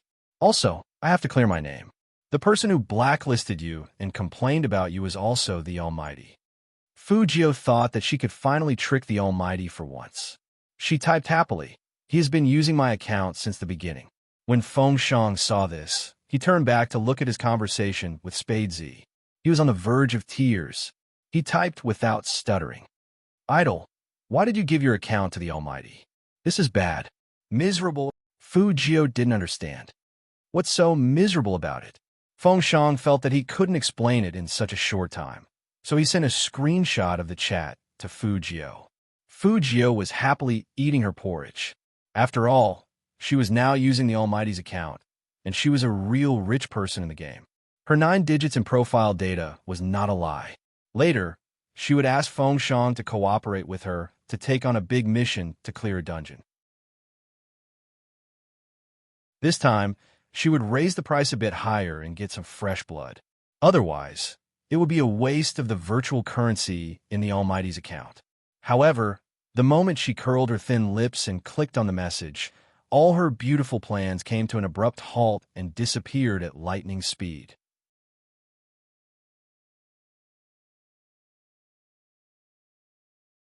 Chapter 141. Baby Feng. Chin Mo opened his mouth. His voice was so low that anyone who heard it would know that he wasn't in a good mood. Fujio explained with a smile, "That's just a nickname that won't make people feel too distant." Hearing that, Chin Mo tilted his head and curled up his thin lips. He was very cold, so intimate that people will think that I'm secretly in love with him. This is definitely Baby Feng's problem. He is a person who thinks too much. Fujio looked very serious. Chin Mo curled up his thin lips coldly. Obviously, he wasn't satisfied with this excuse. He pinched Fujio's chin and used all his strength with his fingers. His handsome face got closer, and he reminded the young man in a low voice, "If I find out that you flirt with people on my account again, you won't be able to sleep tonight." Fujio could sense the danger emanating from this man, which was different from the previous few times. However, Chin Mo didn't make things difficult for her. He only complained about Feng Shan again after the warning. When a user was complained about, they would be banned for 10 minutes. Today, Baby Feng had been complained about so many times. This was no different from being locked in a small dark room. Fujio was thinking about this when Chin Mo said, "You should be glad that he is your teammate in the upcoming esports selection contest. Otherwise, he won't be able to use this account anymore." Fujio absolutely believed in the Almighty's power in the game, so she silently lit a candle for Baby Feng. Feng Shan also received the news of being complained about. He was a chatterbox in the game, and it was terrible to be silenced like this. The main thing was that he didn't know what was going on with his idol and young Master Qin. Young Master Qin wouldn't punish his idol on the spot after seeing the content just now, right? However, there was one thing that Feng Shang noticed. Young Master Qin actually gave his account to someone else. That game account was worth more than a few 100,000 yuan. Back then, before Young Master Qin became a professional team, someone offered 100,000 yuan to buy his account. That person didn't expect that the account he wanted to buy would be played by the powerful Young Master Qin of Jiang City.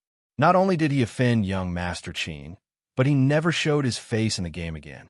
In Young Master Qin's words, even if he didn't want what he used, he would seal it and not give it to anyone else. But now, Young Master Qin had actually given that account to his idol, and he had handed it over for such a long time. If this matter were to be known by his big brother, it would definitely cause a huge storm. Feng Shang was thinking that he would also exchange accounts with his idol in the future. He couldn't fall behind Young Master Qin in everything. Fu Jiu didn't think too much about it. She just wanted to bring Feng Shang to a dungeon this time. She had never seen Feng Shang operate before. She would be able to understand everything once she went through the dungeon. Then, she would be able to make adjustments to the entire team based on what she knew. Brother Imo, do you want to run a dungeon with me? Fu Jiu tilted her head and asked Qin Imo. Her silver hair looked exceptionally soft under the light. From Almighty Qin's point of view, this was the young man's way of admitting his mistake. The coldness in his eyes finally subsided a little, and he nodded slightly. Then, he moved his mouse and sent a message to Fu Jiu's side based on their intimacy level.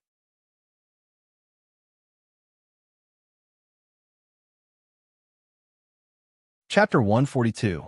In the past, whenever Feng Shang saw the game name Spade Z, he would be very, very happy. But today, when he entered the dungeon, he couldn't wait to avoid that name. Perhaps it was because he had seen Young Master Qin in person, but student Feng Shang felt that the game character standing in front of him was like Young Master Qin himself. Dressed in an ancient fur cloak, he looked like a character from a comic book. He had the ability to freeze, and just by standing there, he could make the air around him turn cold. Feng Shang swallowed his saliva with difficulty and leaned closer to Fu Jiu. The team that sent out the invitation didn't expect that Almighty Qin himself would accept their invitation, and he even brought 2 people into the team. Spade Z was no stranger to them, and the main thing was that there was awarding you a slap of pleasure, a very famous pay-to-win player. For a moment, they couldn't bear to look at those 3 people. One had to know that every single one of them was famous and powerful. Let's not talk about Almighty Qin and Spade Z. Even awarding you a slap of pleasure was very well known in the game, and you could see him on the rich list every day.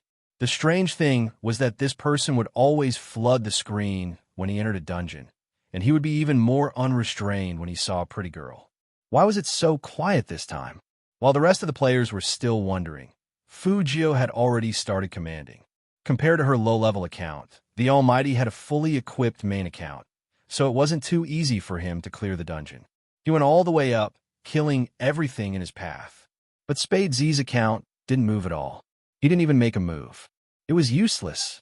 There was a female player in that team who wasn't good at playing, but at least she knew how to make a few moves. That Spade Z didn't even know how to use potions. If Almighty Qin hadn't brought him here, such a person would have been kicked out of the team. The more that female player saw Spade Z walking slowly, the more annoyed she felt. Why did Almighty Qin treat such a person differently? He obviously had no skills, but he followed behind the team and leached off experience, acting like he was a peerless master. It was so annoying. In the beginning, the female player was still holding it in. Later on, when she was unable to defend in time and lost more than half of her HP, she was completely enraged. On the other side of the computer, he sneered, and even his tone was cold and mocking. The most anticipated rookie king of Zone C, with amazing mechanics and fast hand speed, who was poached by the Qin Club with a large sum of money.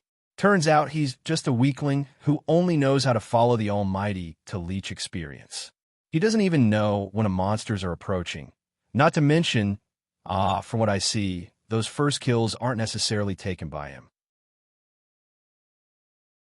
At the very least, he doesn't know how to save people. Teaming up with such a person, forget about first kills, he might not even be able to clear this dungeon.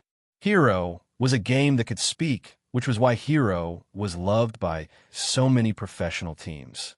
It could professionalize the game and attract people with its voice after becoming a god. The female player had turned on the voice chat. Although her voice was sweet, the sarcasm in her words was clearly uncomfortable.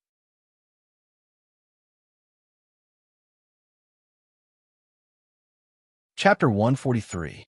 So, as soon as she said this, the game screen fell into a dead silence. Fujio was still holding a lollipop in her mouth. Her hand paused, and she sent out another big move. Her finger technique was very beautiful. The other players didn't react so quickly. But right at this moment, the biggest monster appeared, and it used a fireball-like special attack on their team. Not to mention the others, even a master like awarding you a slap of pleasure was caught off guard and lost half of his HP. Fortunately, he had good skills, and he could retreat instantly.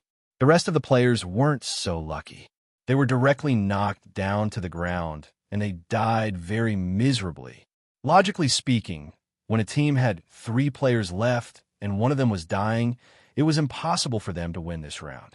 But to everyone's surprise, Spade Z, who had been quiet all this time, turned his sword shadow and created a magnificent light behind Fujio.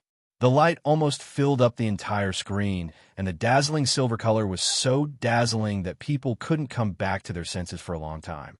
Except for Fujio, who was protected by Almighty Qin, her murderous aura didn't seem to diminish because of the death of the others.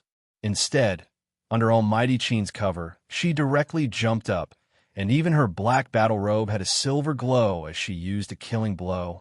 Under the dazzling special effects, people saw an unprecedented top-level cooperation. Handsome, unruly, and invincible. The whole team was stunned to see this scene, and from their eyes to their arms, they felt an unprecedented shock. That technique was clearly the 3,000 knife cutting that Almighty Qin was best at. Why could Spade Z use Almighty Qin's unique skill? Who was the person controlling Spade Z right now? This was the question in everyone's heart. Apart from the question, they were also shocked. It was a boiling feeling that came from the depths of their blood. Although they had heard too many legends about Almighty Qin was now a god. He used a top-notch account, and no matter what tricks he used, there would always be a very small voice in people's hearts saying that Almighty Qin's strength was inseparable from the account he used. But now a new account, since he had used the most difficult move, the 3,000 knife cutting. Although the new account had the halo of the Rookie King, such an ultimate move would never be used by a veteran player who had not played the game since the hero was released. That was obviously Almighty Qin. Other than Almighty Qin, none of the teams in the country could use this killer move. Not only could it protect people, but it could also support attacks at the same time. The legendary 3,000 saber slashes, 10,000 monsters retreat. The screen of the computer was still shining with silver light. The reflection in everyone's eyes made their pupils sway. Immediately after, they heard a loud boom coming from their earphones. The monster collapsed heavily, stirring up a layer of snow-like dust in the surroundings. At that moment, the names of Spade Z, Chinamo, awarding you a slap of pleasure, and the others appeared on the front page of the entire server, hanging high up at the top. 3 times in a row, the first kill was completed.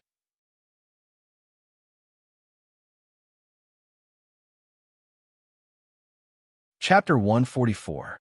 The female player who had been making sarcastic remarks was dumbfounded. The hand holding the mouse was still trembling.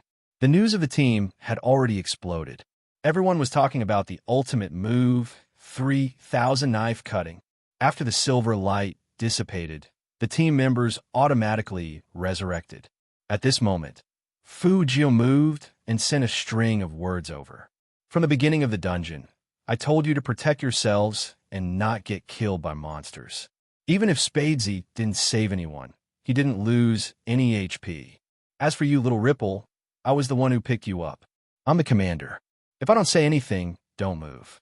You even went so far away to kill monsters. You don't even know this basic command. Is this your first time playing hero? The female player felt wronged by the accusation. She tried to defend herself, but the moment she opened her mouth, she pretended to be pitiful. I'm just afraid that the monsters over there will hurt you. Fujio raised her eyebrows. Okay, even if it's like what you said, and you're afraid that the monsters will hurt us, so you move your position randomly. It doesn't matter that you lost HP. Just return to the team as soon as possible. Why are you laughing at us? Do you know that because of those words of yours, we almost couldn't get through this? Little Ripple Ripple, I'm telling you, don't think you can escape unscathed after splashing dirty water on others in front of me. From now on, I won't accept any orders from any team that has Little Ripple Ripple in it. I won't take it either. After Feng Shang said this, he directly spent money on the entire server. There were a total of 9 messages, and the entire screen was filled with the same message. Such a scene was really rare. Award a slap of pleasure made an announcement. Everyone, listen up. In the future, if there's a team with rippling ripples, don't look for me. Just this one sentence had shaken the entire game. It wasn't just because awarding a slap of pleasure would never make an enemy out of anyone in the game, nor would he specifically reject anyone. It was also because of the 99 full-screen announcements. 100 yuan for a full server announcement. 99, this was simply throwing money away. Holy sh*t. So much money. Awarding you a punch of pleasure candy has always had a lot of money, alright? Tycoon, I just want to say that I want to be friends with you. Am I the only one who's concerned about why the Reward Student Association sent out such a message? I know. Insider information. Did everyone see the record-breaking first clear on the server? Almighty Qin and my big spade led everyone to victory. What about this little Ripple? She didn't listen to the command and lost her HP. She even mocked my big spade's poor operation and said that he didn't deserve the title of Rookie King. In the end, my big spade made a killing blow. Not only did he protect his teammates, but he also dealt a critical blow to the entire arena. This slap to the face was really embarrassing. What? Mocking my big spade? Do you think our haters are fake? In just an instant, thousands of people were stirred up. Even though Spadesy hadn't been here for a long time, he was just an ordinary player. He hadn't gone through any training, but he had crushed countless battlefields with his absolute skills. So Spadesy's reputation in hero was real. Everyone admired Spadesy from the bottom of their hearts, no matter if it was the players who had been with Fujio in the dungeon or those who had watched the live stream. Once the reason for Rippling Ripple's rejection was revealed, at least 3 team captains joined forces to voice their support.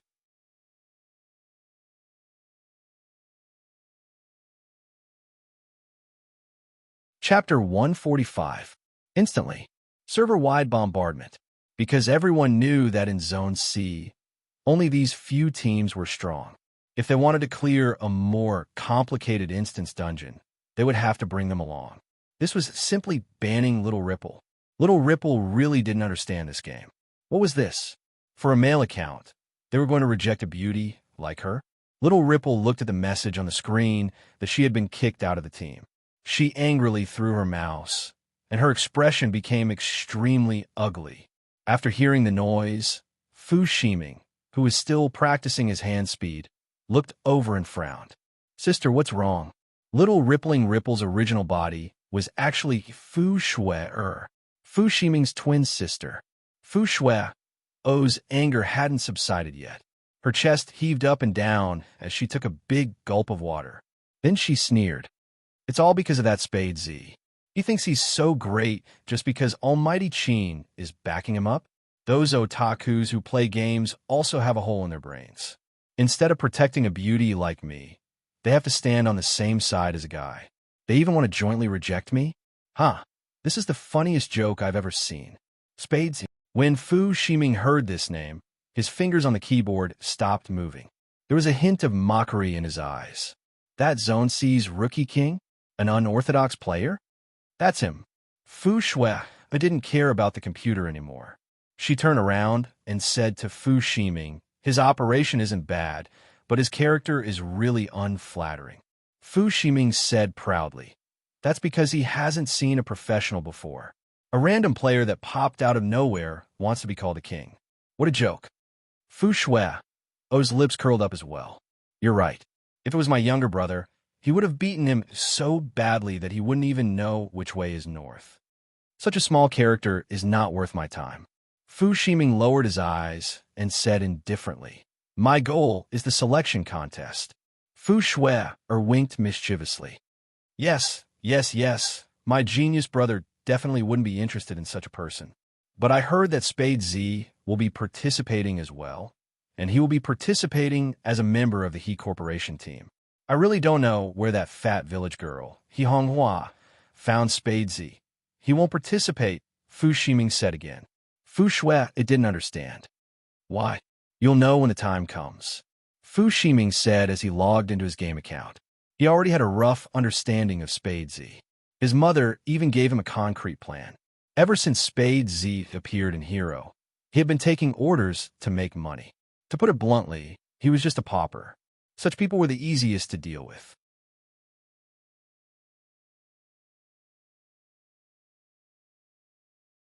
Chapter 146. On the other side of the computer, Qin Mo looked at the verification information on the screen. His eyes were calm as he picked up the cup beside him and took a sip of purified water. He didn't reply right away. Fu Jiu didn't know that Fu Shiming had taken a liking to her account.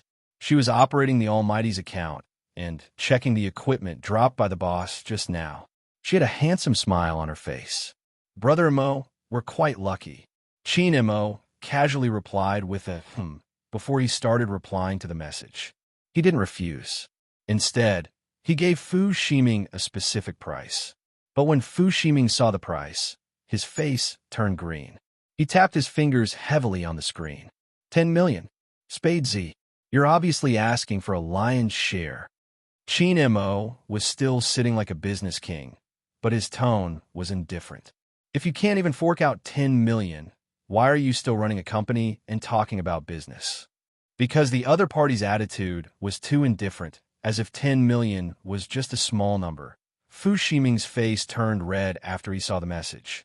Fu Shiming didn't know why, but at that moment, he remembered what happened in the tennis court today. That embarrassing feeling surged into Fu Shiming's heart again. He originally thought that spending 100,000 or so would be enough to settle the matter. After all, Spade Z loved money so much. Unexpectedly, Fu Shiming's eyes turned gloomy, and he typed fiercely. It's better to have some self-awareness. You're already so poor in the game, and you don't even have a decent set of equipment, let alone in real life. Spade Z, I'm saving you some face by not saying it out loud. Since you don't want to cooperate with us, then we'll meet at the selection contest. I hope you still have the confidence to be so arrogant then. After that, Fu Shiming went offline and called his mom. Mom, it didn't work out. That Spade Z is just a pretentious guy. He even pretended to be rich in front of me, asking for 10 million. Mom, that's a new account. Even if he has a good record in the game, no one has seen how he operates in real life. Why do you have to buy his account for me to use? Shiming.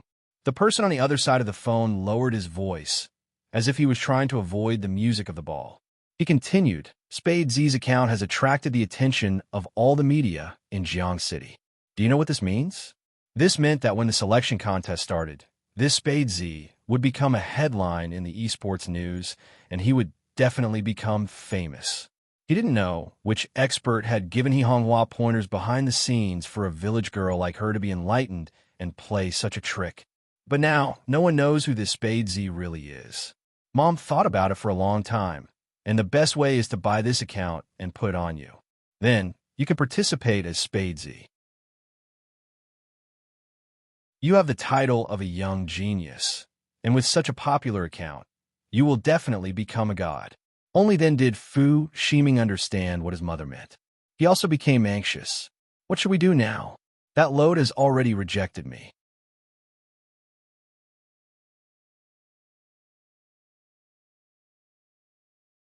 Chapter 147. In Hero, Fu Jio was still distributing equipment to her teammates. She was very generous to those who supported her in the whole server. She shared all the diamonds that dropped from the first kill with the captains of all the major teams. Awarding you a slap of pleasure got the best equipment. Fujio had to admit that she was being selfish in this aspect. After all, he was her future teammate. But the others didn't mind. After all, they weren't professional players, so they didn't need to collect materials. They liked more practical things like diamonds. They didn't care about the other things, so they naturally listened to Fujio's arrangements. To thank them, Fujio even gave them a 20% discount for this order. Seeing this, Chinmo's right hand that was holding the mouse paused slightly. His deep eyes swept over the computer screen and landed on the two characters who were still whispering to each other. His eyes gradually turned cold. In fact, the main reason why Chinmo didn't make a move in the beginning was that those two were too close. Did they need to be so close to each other just to play a game? Although he wouldn't interfere too much with young people's business. After all, no one wanted to be controlled when they were 16 or 17 years old. But there were some principles that couldn't be violated. Until now, Chinmo still hadn't forgotten that this guy in front of him had liked a man. Idol are you giving all these to me? Fengshan didn't expect that his idol would think of him like this, even with the Almighty around. Fujio held a lollipop in her mouth, tilted her head, and replied with a line of text. It'll be useful in the esports competition. I know your skills pretty well. In a few days, our team will meet up and we'll go to the internet cafe to play a game together. The two of them were chatting in private, so the others only saw that Fujio and Fengshan's characters were very close. After Fengshan saw that message, he made a sound of surprise before replying, Idol, did you forget that our team only has you and me? Now it's 3. Fujio smiled, and the corners of her mouth were full of mischief. That's why I'm online today. Besides, our new teammate is a girl. Fengshan was shocked, and he typed faster. Girl? Where is she? I didn't see her. I always thought that we would be a single team. Idol, why you're not lying to me? Are you?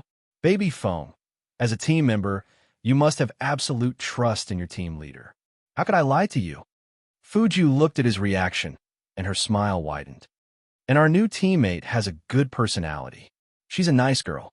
Fengshan didn't care what kind of girl she was.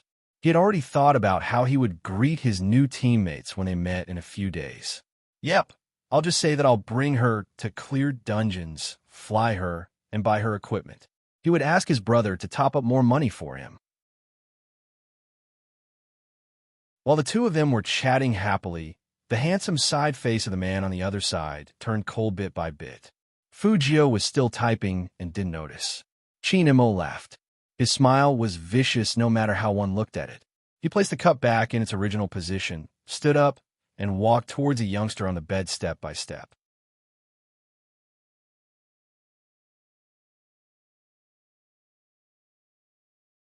Chapter 148. Chatting so happily, Chinmo's voice had always been light, and it sounded even more so at night. It was as if he didn't care about anything, but there was an irresistible coldness in his voice. After hearing the Almighty's question, Fujio raised her head and found that the man was already in front of her. He was standing by the bed with a physics book in his hand. His khaki trousers made him look a lot softer, but the pressure he exuded was still very strong, and he still had the domineering aura of a military third generation. How should she put it? It was a little cool, but also a little cold.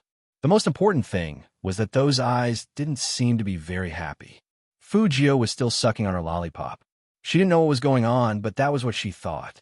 According to her understanding of the Almighty, he would attack her verbally when he was in a bad mood. Later, she just needed to find a way to flirt with the Almighty, and this problem would be solved. But, to Fujio's surprise, the Almighty didn't play by the rules at all. He asked her again, "Do you like men or women?" Such an elegant and direct question indeed needed a good answer. If she said she liked men, the Almighty would probably throw her out by the collar. If she said she liked women, she didn't want to lie, because it was against her will. But girls are cute, and boys are handsome. Fujio smiled with her beautiful peach blossom eyes. She twirled her silver hair with her fingers, and she looked like a rich young master. She leaned against the headboard, looking very handsome and evil. They're all okay. The most important thing is the face. I'm okay with those who are good-looking. All okay. Chinamo curled up his lips slowly, looking unhappy and playful. You want to say that you like both men and women? Fujio put on a serious face. Being too handsome will always bring this kind of burden. Who gave you such strong confidence? Chinmo's voice was very calm. Fujio thought about it and said seriously, my parents gave birth to me well. But Brother Mo, don't worry. Even if I like men, I won't do anything to you. With this answer, there shouldn't be any problem. The Almighty was probably asking her this question because of what she had done before, like wanting to keep the Almighty as a mistress.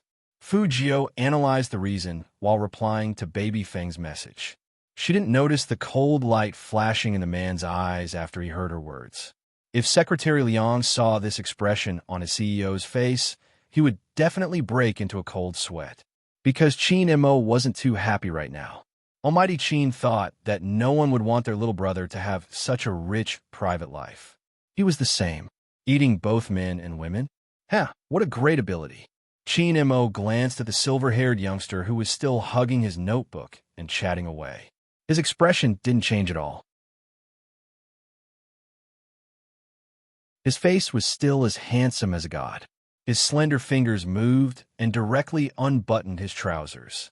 Fujio looked at the man's action, and her typing hand suddenly stopped. The man standing at the head of the bed stood tall and straight like a pine tree in the Tsang Mountain. He was very attractive. His every movement was calm and elegant, as if everything was under his control. But this what was going on. Why did the Almighty take off his pants?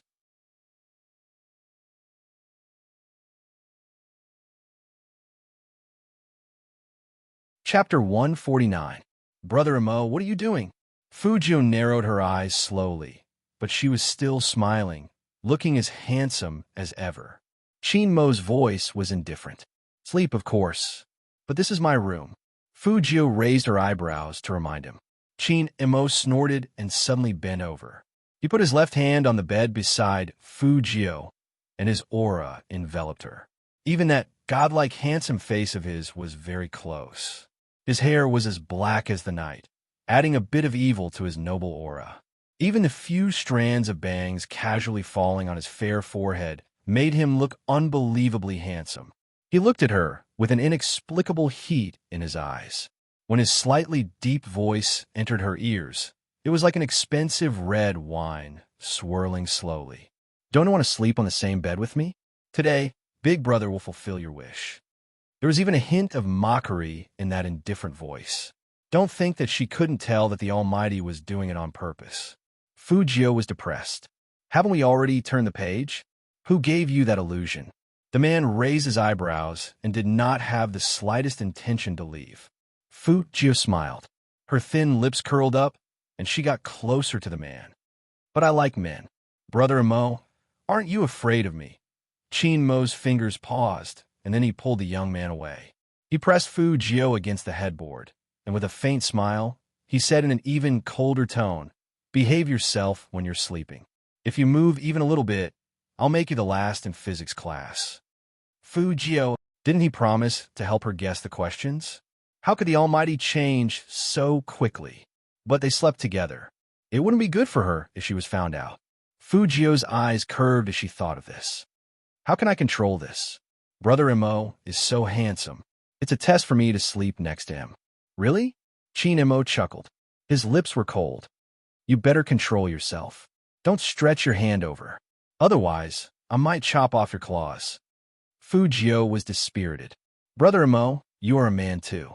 You should understand that sometimes you really can't control yourself. Qin Mo looked at the troubled youngster. Fujio put on an evil and handsome face. You get it, right?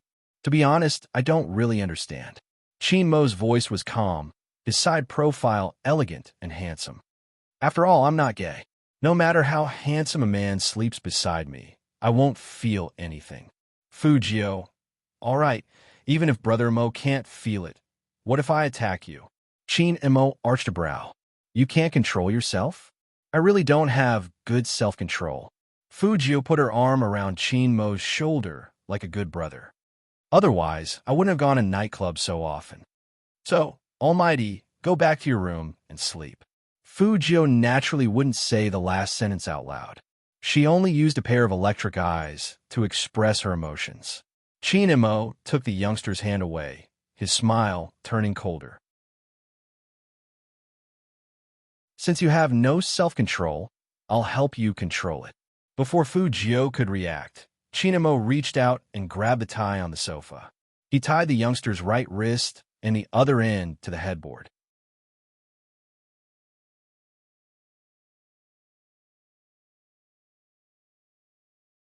Chapter 150. The young man's appearance on the bed was very pleasing to the eye, especially his face, which was almost as fair as porcelain jade under the pure white cotton pajamas he was wearing. His silver hair was handsome, his face was handsome, and his thin lips were curled up. At that moment, there was an indescribable feeling that made people's hearts beat faster. Chinemo glanced at him and stood up.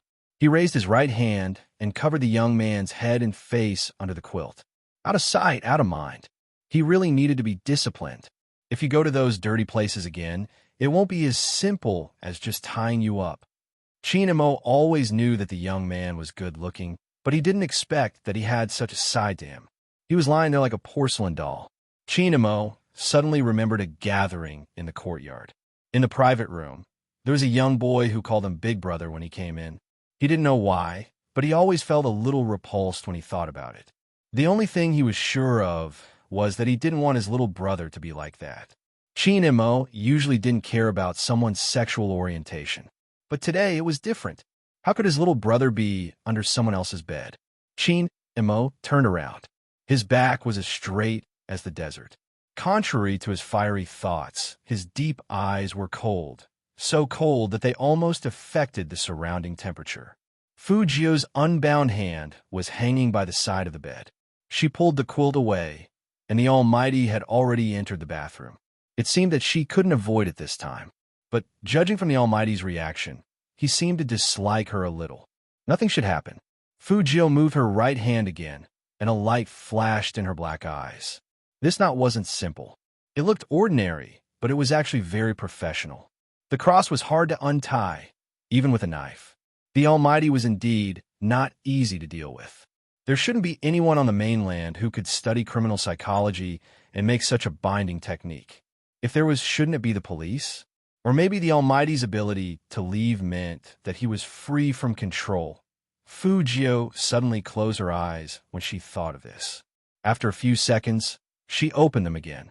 Her eyes were unfathomable and mysterious. Then, she whistled with great interest. If the Almighty hadn't recognized her as his little brother, she would have competed with him. She wanted to see who was better, her or the Almighty. However, this wish was unlikely to come true. Speaking of wishes, if she had known earlier, she wouldn't have bragged to baby Foam. Now, he had even blown himself into it. Fujio tilted her head and continued to fiddle with the black tie. Just as she was about to untie it, the Almighty appeared again. He looked like he had just taken a shower. His black hair was still damp, but he was fundamentally different from Fujio. Even in this state, Chinmo's presence was strong. He didn't take a towel and slowly strode over. After scanning her movements, his thin lips curved. You're really capable, my little brother. Not as good as brother Fujio moved her hand again. But I want to pee now, what should I do? Chinemo seemed to have predicted that the youngster would come up with such an excuse. He lifted his eyebrows and said calmly, Get up, I'll go with you.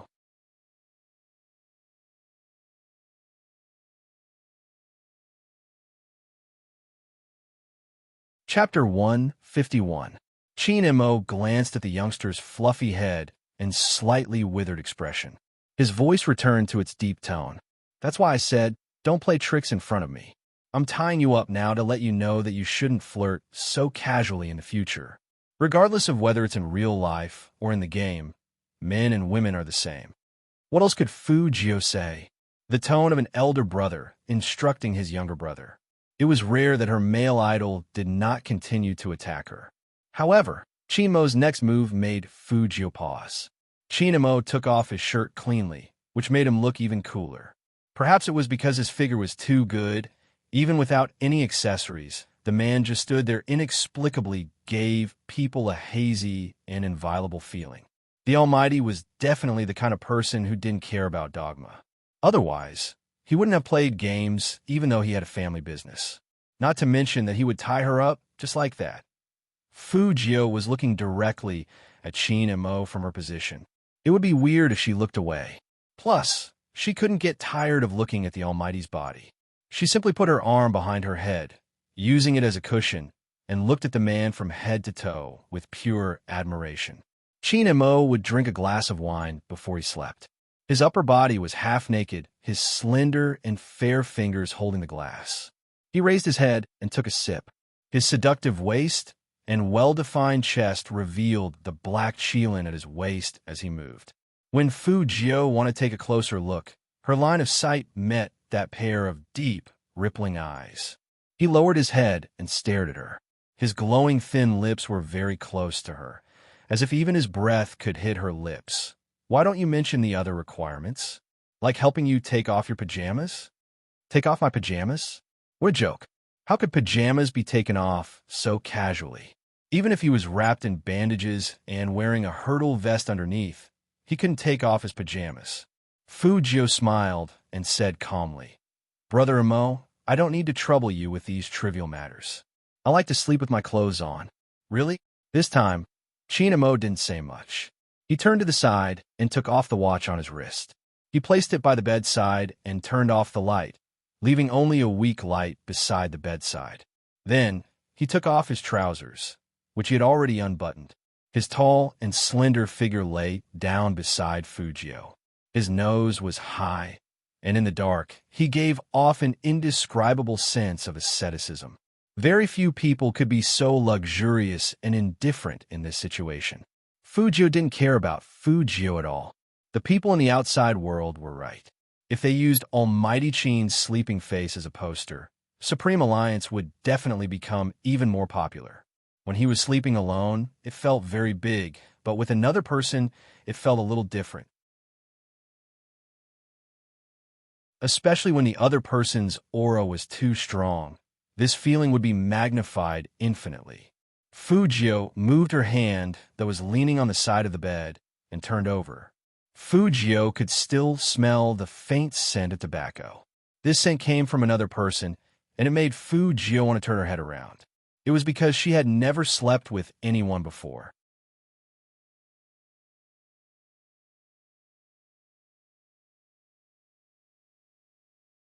Chapter 152. Under his body? When Fujio heard these words, she raised the corner of her lips devilishly. "Brother Amo, you must have misunderstood something. Even if I'm gay, I'm not the one on the bottom."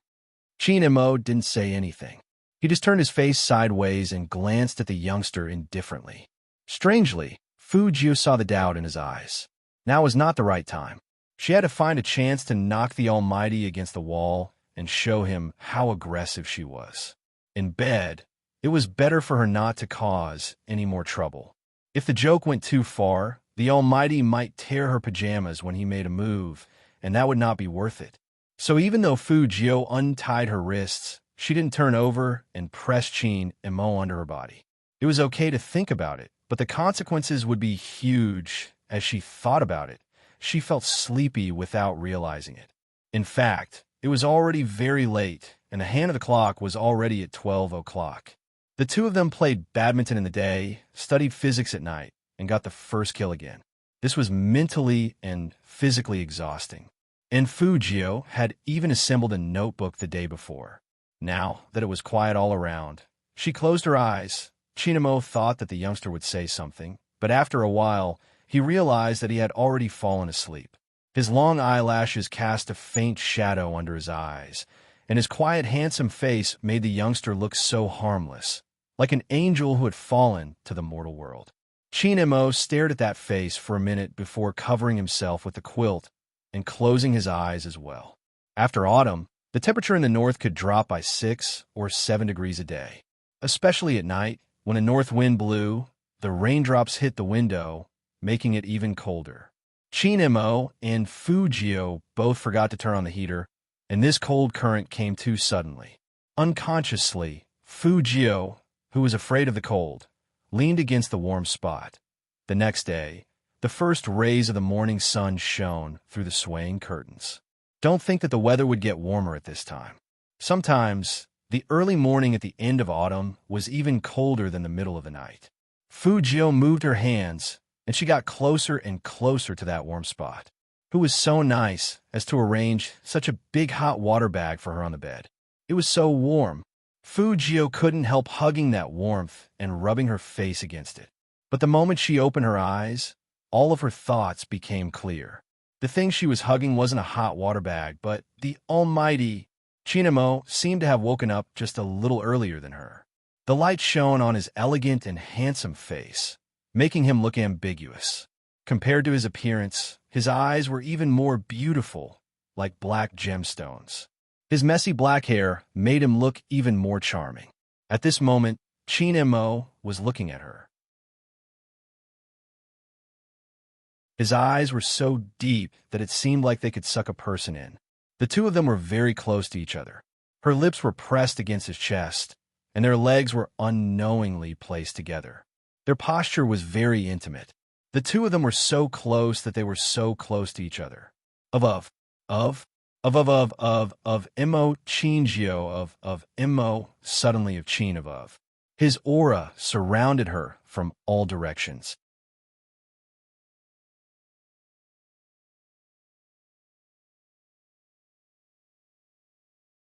Chapter 153. Chinmo's eyes were still dark and a little unfocused, as if he wasn't fully awake yet. Fujio knew that there was a type of person like this. Their eyes were open, but their thoughts weren't. Under normal circumstances, such people were not only very smart, but also very vigilant. Fujio's first reaction was that her identity as a girl must not be exposed. Without a second thought, he arched his knees, separating the two of them from each other. She was very glad that she stuffed a ball of paper in her crotch to make it look bulging. But there was still a difference between paper and a man's lower body. She just didn't know how much of Chinmo's consciousness had recovered. Fujio's action made Chinmo's eyes gradually clear up. Along with that cold light, his lower body seemed to be more awake. It was pressed against Fujio's knees, and it was very obvious that it was burning. Chinmo's back seemed to pause for a moment when he sensed the change in himself. He frowned suddenly, moved his big hands, lifted the quilt, and sat up directly on the bed. To create more chaos, Fujio smiled handsomely and sat up as well. Her white face was very close, and her silver hair was half curled up.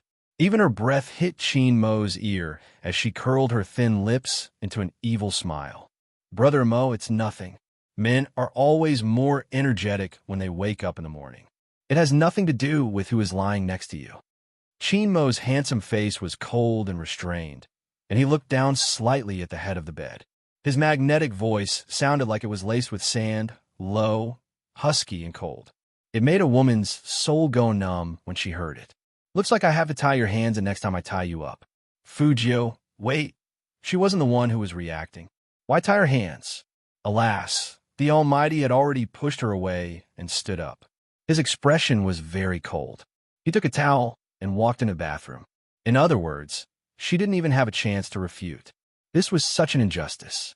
However, the Almighty's attention wouldn't be on her this time. Fujiu lowered her eyes and looked at the slightly bulging ball in her pants. A man's judgment wouldn't be accurate when he was half asleep, which was why Fujio dared to sleep with the Almighty. Coupled with the Almighty's reaction just now, his thoughts should only be focused on his lower body. Ba, the purest physical reaction of a man, had saved her. Sleeping was something that only happened once. There would never be a second time. That was what Fujio told herself, but since ancient times, there had always been a decisive gap between imagination and reality. The shower in the bathroom was running noisily, but there was no steam rising. The cold water droplets dripped onto the man's honey-colored, muscular chest just like that. Every inch of his abdominal muscles was extremely sexy. That kind of hardness only made people want to be hugged in his arms and loved fiercely. Chin-mo tilted his head, his perfectly trimmed black hair slightly covering his eyes. The lower half of his body was still moving. Under such circumstances, The Almighty was the only one who could remain indifferent. Perhaps it had something to do with his background. While Qin Mo was extremely seductive, there was also an indescribable sense of tranquility around him. It was as though all the noise could be stopped in front of him. But even Qin Mo couldn't figure out why he had such a reaction. He was pretty sure he wasn't bent. Was it because he'd been too angry recently?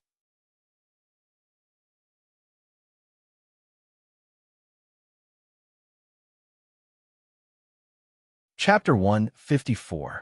After the incident in the morning, Chinmo's mood was obviously not as good as last night.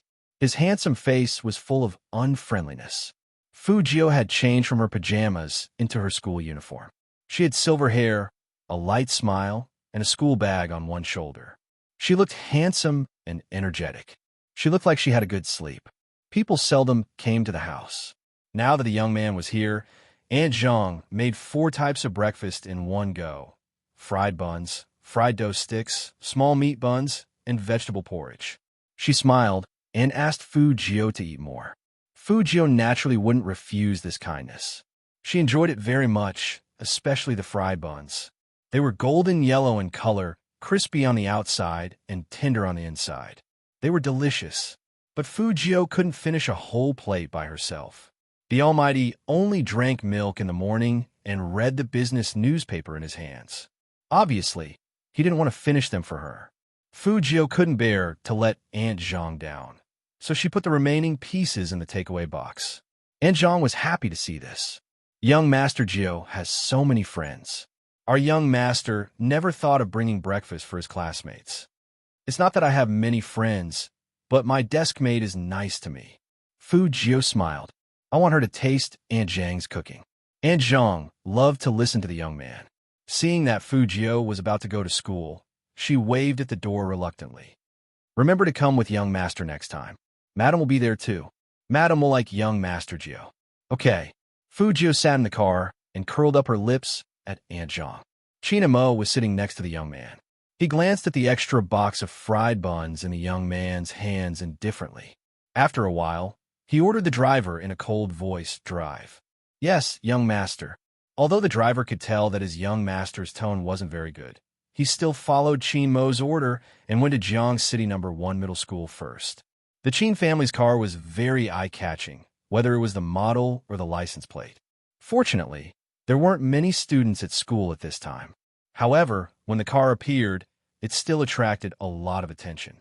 Shui Yaoyao was memorizing English with her headphones on, but after seeing the unusual reaction, she looked to her side. A silver-haired young man walked out of the extended black Lincoln. The corners of the young man's mouth were curled up, with a youthful handsomeness and mischievousness. Who else could it be but His Highness Gio? When Shui Yaoyao saw that face, she quickly walked over. Good morning, Your Highness Gio. As soon as Fujio got out of the car, she turned her head and saw Shui Yaoyao's smiling face. She turned her eyes to Qin Mo and said, Brother Mo, I'll be leaving first. Be careful on the road. After saying that, Fujio waved her hand and walked towards Shui Yaoyao with a smile while carrying her black school bag on one shoulder and one hand in her pocket. Shui Yaoyao watched as the youngster walked closer and closer, her face turning red.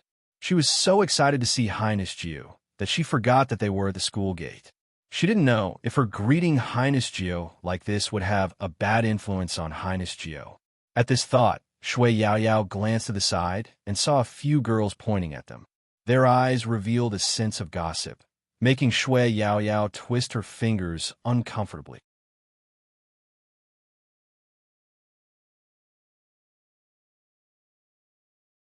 Chapter 155. Shui Yaoyao nodded. After seeing the young man smile, she felt a lot braver. Fujio curled up her lips and handed the lunchbox to Shui Yaoyao. This is breakfast made by the Almighty. Try it, it's pretty good. This. Shui Yaoyao subconsciously glanced at the car behind the young man and thought to herself, Your Highness Gio, aren't you afraid that Almighty Qin will be unhappy when he sees you giving me Almighty Qin's breakfast? Fortunately, the car only paused for a moment before driving away indifferently, which was very much in line with its owner's personality. In Shui Yaoyao's eyes, there was indifference. But in the driver's eyes, their young master's eyes were extremely cold. Even the surrounding temperature dropped. Qin Mo supported his chin with one hand, watching the two figures getting further and further away in the rearview mirror. The corner of his mouth lifted, but there was no warmth in it. At this moment, Shui Yaoyao had just finished pondering. The Almighty's breakfast. Could it be? Your Highness Jiao, did you sleep in the great god's house last night? Fu Jiu stretched herself and nodded. His Highness Jiao was really handsome, which was why the students kept stopping and looking at him excitedly. But His Highness Jiao was actually living in the Almighty's house. What kind of relationship did they have to be that good?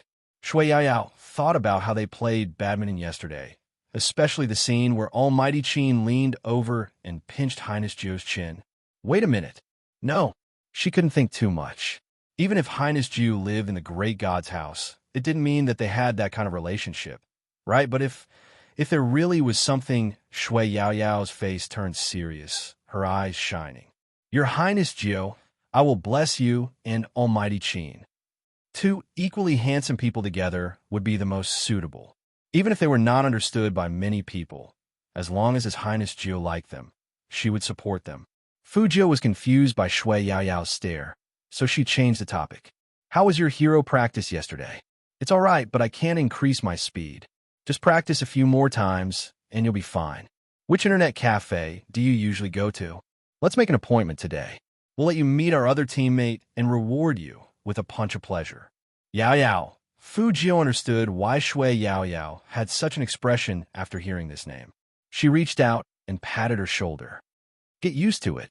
Shui Yaoyao was still trying to accept it. After all, she never imagined that one day she would be related to the rich man who flirted with girls and threw money around. Your Highness Jiao, how did you get to know this awarding you a punch of pleasure? I heard that he only takes girls to clear dungeons. Fu Jiao smiled casually. I met him during the competition, and he even treated me to hot pot. During the competition?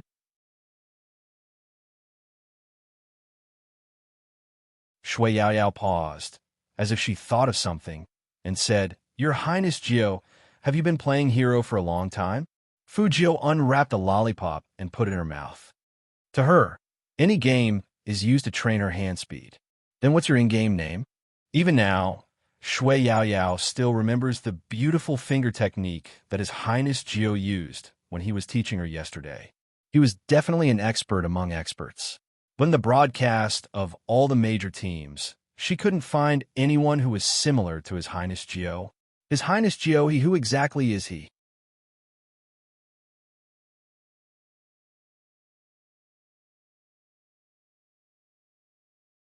Chapter 156. Hearing that, Shui Yaoyao was completely stunned. Her heart felt like it had been pierced by those 4 words. Spade Z, the new player king who won countless first clears as soon as he debuted. The Almighty in Zone C who broke countless records but was obsessed with his whereabouts. The top player who broke all the rules, acted alone, and didn't listen to any team. Shui Yaoyao had heard of this name many times. Sometimes, when she was playing games, she would often see this person on the ranking list and tell herself, look, not everyone in this world who doesn't have money will be buried. Spade Z was such an example. His finger skills were beautiful, unexpected, and he was the king. All the esports media in Jiang City wanted to get the first-hand information on this person. But he was invisible. Some people said that Spade Z must be very ugly, which was why he was afraid to show his true face. Otherwise, how could he not accept such a good opportunity to be famous? Even if it was just a live broadcast, he could earn 100,000 yuan. Others said that even if Spadesy looked okay, he was definitely not young. Looking at his skillful operation and his familiarity with all kinds of tricks in the game, he must be an uncle-level man. But he was him. Shui Yaoyao covered her mouth. She never thought that the person who was like a benchmark for her was their Highness Jiao. Even though she was already sitting in the classroom, Shui Yaoyao still couldn't calm down. If the girls in school knew about this, they would go crazy. Highness Jiao, he was not some nouveau riche trash at all. He was not only gentle and handsome, but he was also the almighty in hero. Shui Yaoyao looked sideways at the young man's clean and handsome side profile, and she couldn't help but murmur, if the anti-fans knew that Spade Z looked like this, the game would explode. And those reporters would take back their guesses about Spade Z's appearance. Highness Jiao, why don't you accept the interview? Because it's not the right time yet. Fu Jiao twirled the carbon pen and smiled lightly, but there was a hint of blackness brewing in her eyes. Shui Yaoyao didn't know what Fu Jiao was planning. She thought that she needed some time to digest this exciting news. Ever since she started playing Hero, she never thought that she would meet Spade Z one day, because she knew very well that the decision was made by a god different from mortals. But now, she actually wanted to follow him and form a team to play in the professional competition. What kind of feeling was that? Those who had never played games would never understand. Her heart was in a mess, and even her blood was boiling. She felt like she had finally started to realize her dream. This was the first time she was so close to it, and it was all given to her by the young man. Fu Jiao didn't understand the effect she had on Shui Yaoyao.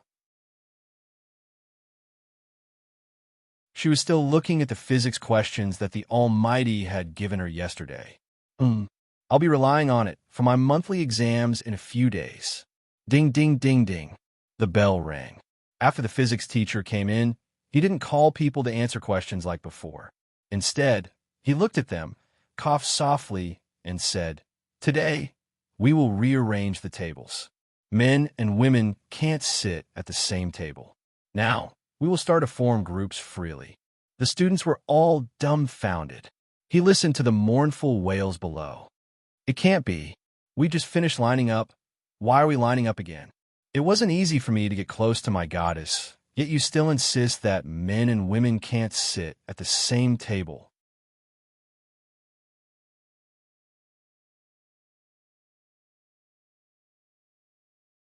Chapter 157. Fairy tales were indeed all lies. The boys held their bags sadly and bid farewell to their goddesses. Some girls were unhappy. After all, they were at this age. Shui Yaoyao was the one who didn't know what to do. After all, she had already been treated that way because of the separate tables. But it turned out that it was different this time. Two girls walked over and smiled at her. "You like His Highness Jiao too, right? We'll like him too. Do you want to sit together?" At that time, Shui Yaoyao knew that there might be a lot of handsome people in this world. But there was only one person who could use his charisma and straightforwardness to influence the people around him. That was why they called him His Highness Jiao, a unique existence. Fu Jiao also heard the voices. She put one hand in her pocket and smiled at the three of them handsomely. When they were separated, she even gave each of them a lollipop. Unlike Shui Yaoyao, those two girls were very excited. The candy in their mouths tasted very sweet. Just like what His Highness Jiao said, girls should eat more candy and be kind to others. Even if they couldn't be kind, they shouldn't laugh at others. Giving others respect was giving yourself respect. They all learned it and were proud of it. In fact, they had privately discussed sending someone to add His Highness Jiao's WeChat, but His Highness Jiao didn't look like someone who liked to be disturbed. Sigh, why didn't His Highness Jiao become a star? Then they could be his fans without any qualms, and they could make all kinds of accessories like a pillow. Thinking of this, the two girls became even more talkative.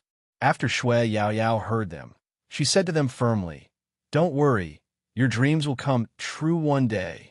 When a pillow came out, she would buy one too. Actually, Fu Jiao didn't want to sit at the same table with Shui Yaoyao anymore.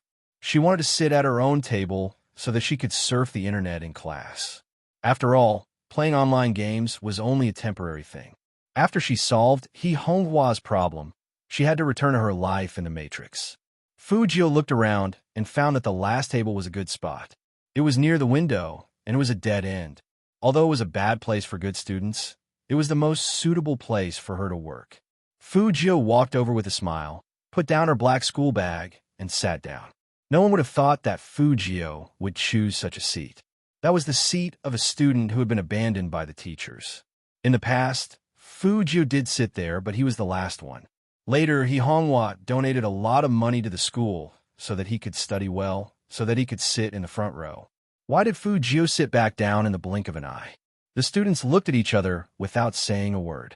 Even the physics teacher himself pretended not to see this situation. Although the English teacher had praised Fujio for a long time the last time they met, Fujio didn't know what to say. But in the eyes of the physics teacher, Fujio was still the one who pulled down the average score of their class. It was not discrimination, but the physics teacher felt that good positions should be reserved for good students. All right, since everyone has chosen their seats, let's start the class. The physics teacher clapped his hands, and the rest of the people retracted their gazes. Jiang Feiyong looked at Fujio and hesitated, but he didn't go over.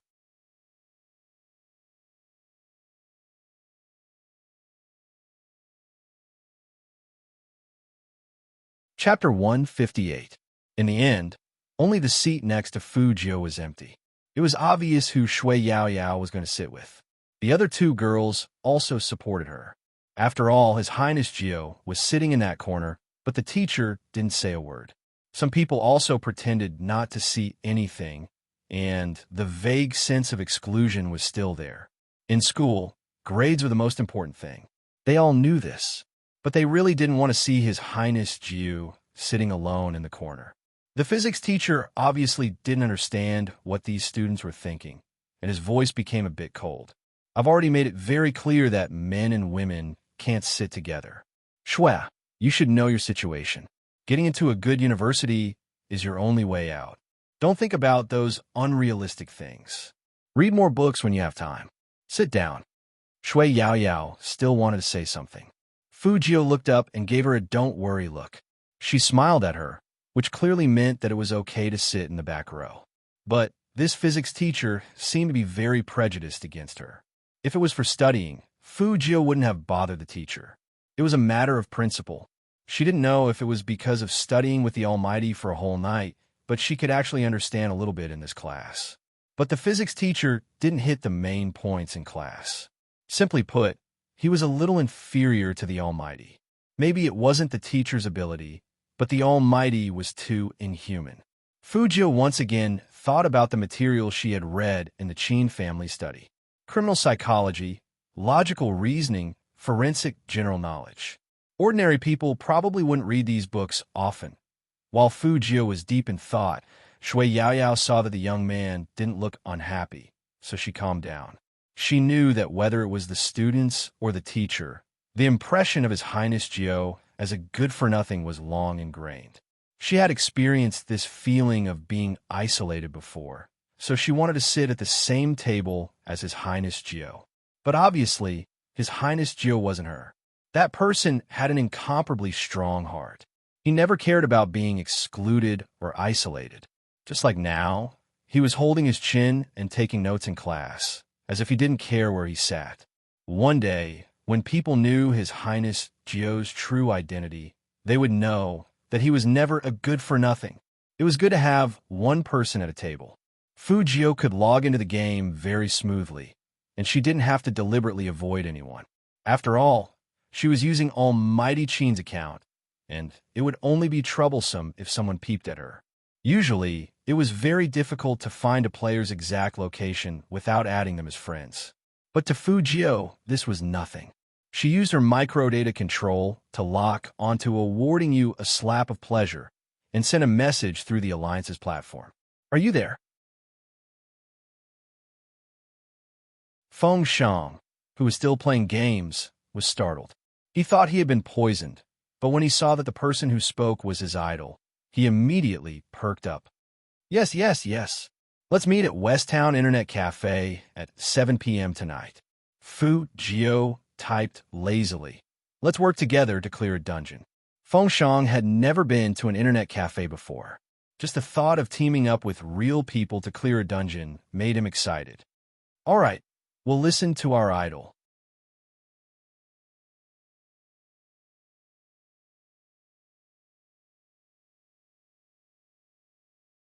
Chapter 159. After Feng Shang received Fujio's last message, he immediately stood up from his chair. She began to pick out her clothes very seriously. The last time he met his idol was too coincidental. Not like this time. Strictly speaking, they were going to have a game meetup. Moreover, it was not a one-on-one game meetup, but a team meetup. Although Feng Shang had never met anyone in the game, he had read quite a few novels about them. It was a team meetup, and the feeling was like he was about to see the girl he loved. Even his heart was beating faster than usual. Needless to say, Feng Shang was really excited, so much so that he went to the entrance of the internet cafe an hour earlier to wait. Anyone who had lived in the north would understand the feeling of the cold wind blowing on the face at the end of autumn, bringing with it a little pain. However, none of this could stop Feng Shang's blood from boiling. However, the driver who dropped him off came back uneasily. He rolled down the window and said, "Second young master, do you want to wait inside?" "No." Feng Shang was very insistent. "I want to give them a surprise. Go, don't let my brother know about this." The driver had no choice but to drive the car away. If he did this twice, the boss would definitely notice. He locked the computer, pushed open the door, and walked out. "Hey, little brother, what are you doing standing outside?" I'm waiting for someone." Feng Shang was still stuttering. The owner of the internet cafe pushed the door open. "Waiting for someone? A gay meetup? Then come in. My shop has big windows. If you stand inside, they can see you." Feng Shang's eyes widened.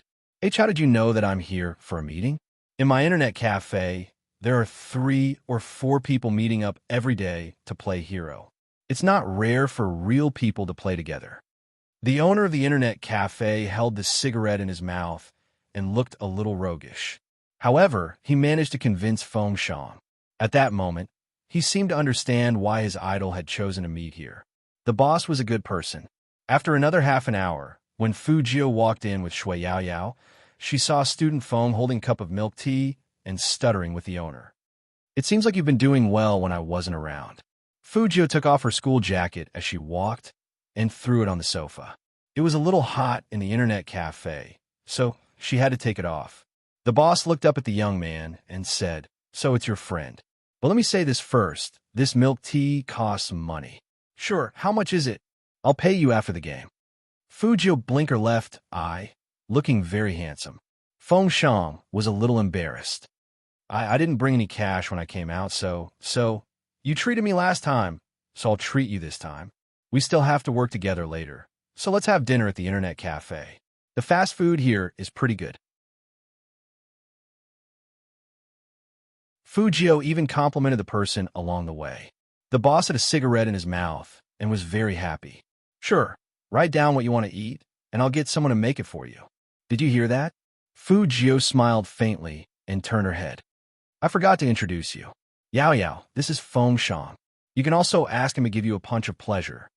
Shui Yaoyao was stunned.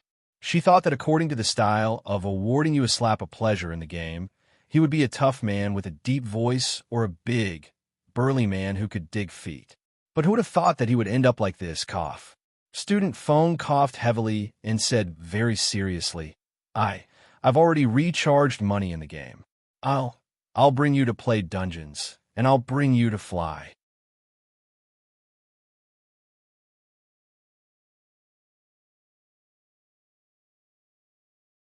Chapter 160. Shui Yao didn't want to laugh, but she couldn't help it after hearing what he often said in the game. Okay. Feng Shang thought that this girl brought by his idol was easy to get along with.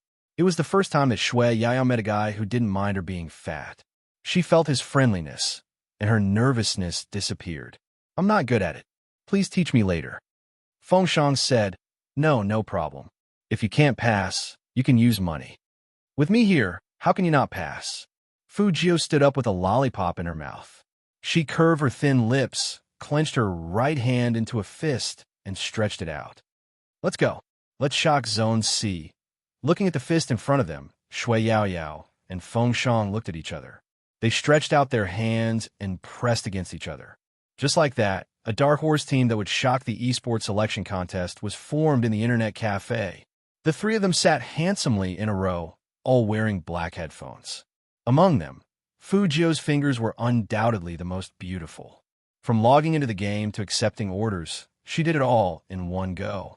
It was mealtime, so there weren't many people in the internet cafe. Usually, there would be a large number of people entering after 8 o'clock. "We're still missing one person." Fu Jio wore headphones and looked sideways at Feng Shang. Called him on the bulletin board. Ever since the boss found out that Fu Jio was Spadesy, he wanted to see the young man play with his own eyes. Now that he heard that they were missing one person, he put his cigarette into the ashtray and said, "Do you think I can do it?" Fu Jio turned around and saw him. She smiled. Of course. There was another name in the team. Although it wasn't on the leaderboard, it was at a high level. It seemed like it hadn't been played for a long time. The owner of the internet cafe typed quickly, "Open it." The four of them each had their own specialties. Fu Jio was the main attacker, and every move she made was fatal. She calmly commanded everyone and put them in their proper positions. In such a small internet cafe, the rhythmic tapping of the keyboard sounded. No one knew that a team was about to be born here. It was only a short half an hour. KO. First kill completed. A dazzling silver light appeared on the screen, along with the sound of the special effects. Someone who was surfing the net pushed the door open and walked in. F***CK, who got the first kill? This voice was really emotional. The owner of the internet cafe stood up and swiped his ID card to open the computer. Then another group of people walked in. At this time, the internet cafe was completely lively. Fu Jio, who originally wanted to eat here, also gave up on the idea. She glanced at Feng Shang and Shui Yaoyao and took off her headphones. "Shall we find a place outside to talk?" The two of them naturally agreed. There were too many people in the internet cafe, so it was inconvenient to talk. When Fu Jio walked past the cashier counter, she paused and said to the owner of the internet cafe inside, "Are you interested in playing professional matches with me?" "Me? Professional competition?" The owner of the internet cafe choked on the smoke in his mouth. "Cough. I can't take it anymore. I'm too old. Don't you see the pro players on TV? They're all young."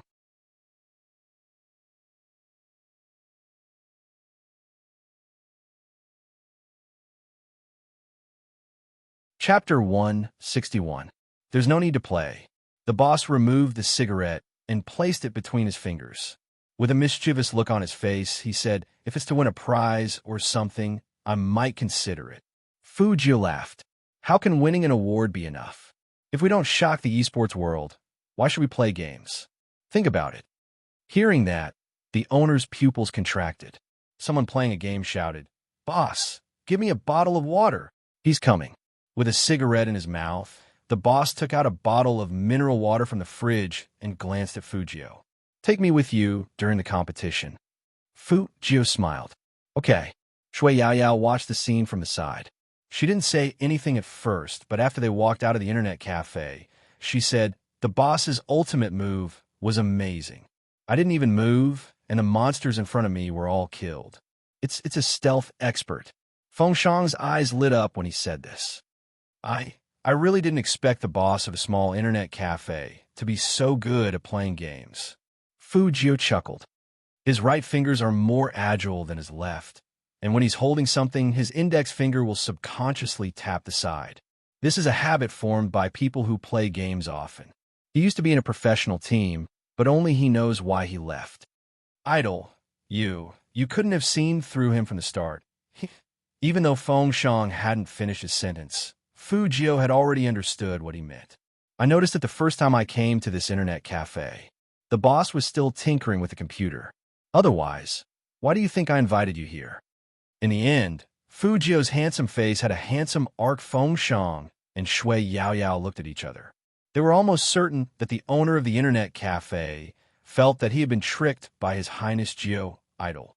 However, to be able to determine a person's class through a single movement, this was simply too overpowered. "Why are you all looking at me?" Fu Jio put on the black mask and put her hands in the pockets of her uniform. Her eyes were still smiling. "Let's find a place to eat." Feng Shang nodded and said, "It's such a cold day. Eat something warm. Why don't we go to my house and eat hot pot? Your house is a bit far, so let's go. I still need to go back and study physics after eating." Fu Jio's heart ached at the thought of this. Shui Yaoyao didn't care where she ate. She had never had the chance to eat with people in the game before. Feng Shang felt the same, and he followed Fu Jio excitedly. Just as the three of them were about to cross the road, a group of people walked over from the other side of the sidewalk. Every one of them was wearing the clothes of a professional team. They were all above the standard height, so even their aura was very strong. The one in the lead was Fu Jio's old enemy, her agent Du Zhe. Other than Du Zhe, there's also Fu Ximing.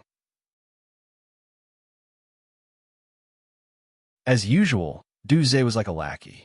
He was dressed like a proper person and blocked the path on the left for Fu Ximing. Young master, this way, this way. Fu Ximing also saw Fu Jio at this moment.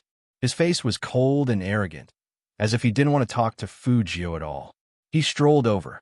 You're tuning in to the Romance Rendezvous YouTube channel. We're so grateful for your support, and don't forget to subscribe to join us on this incredible journey through captivating stories.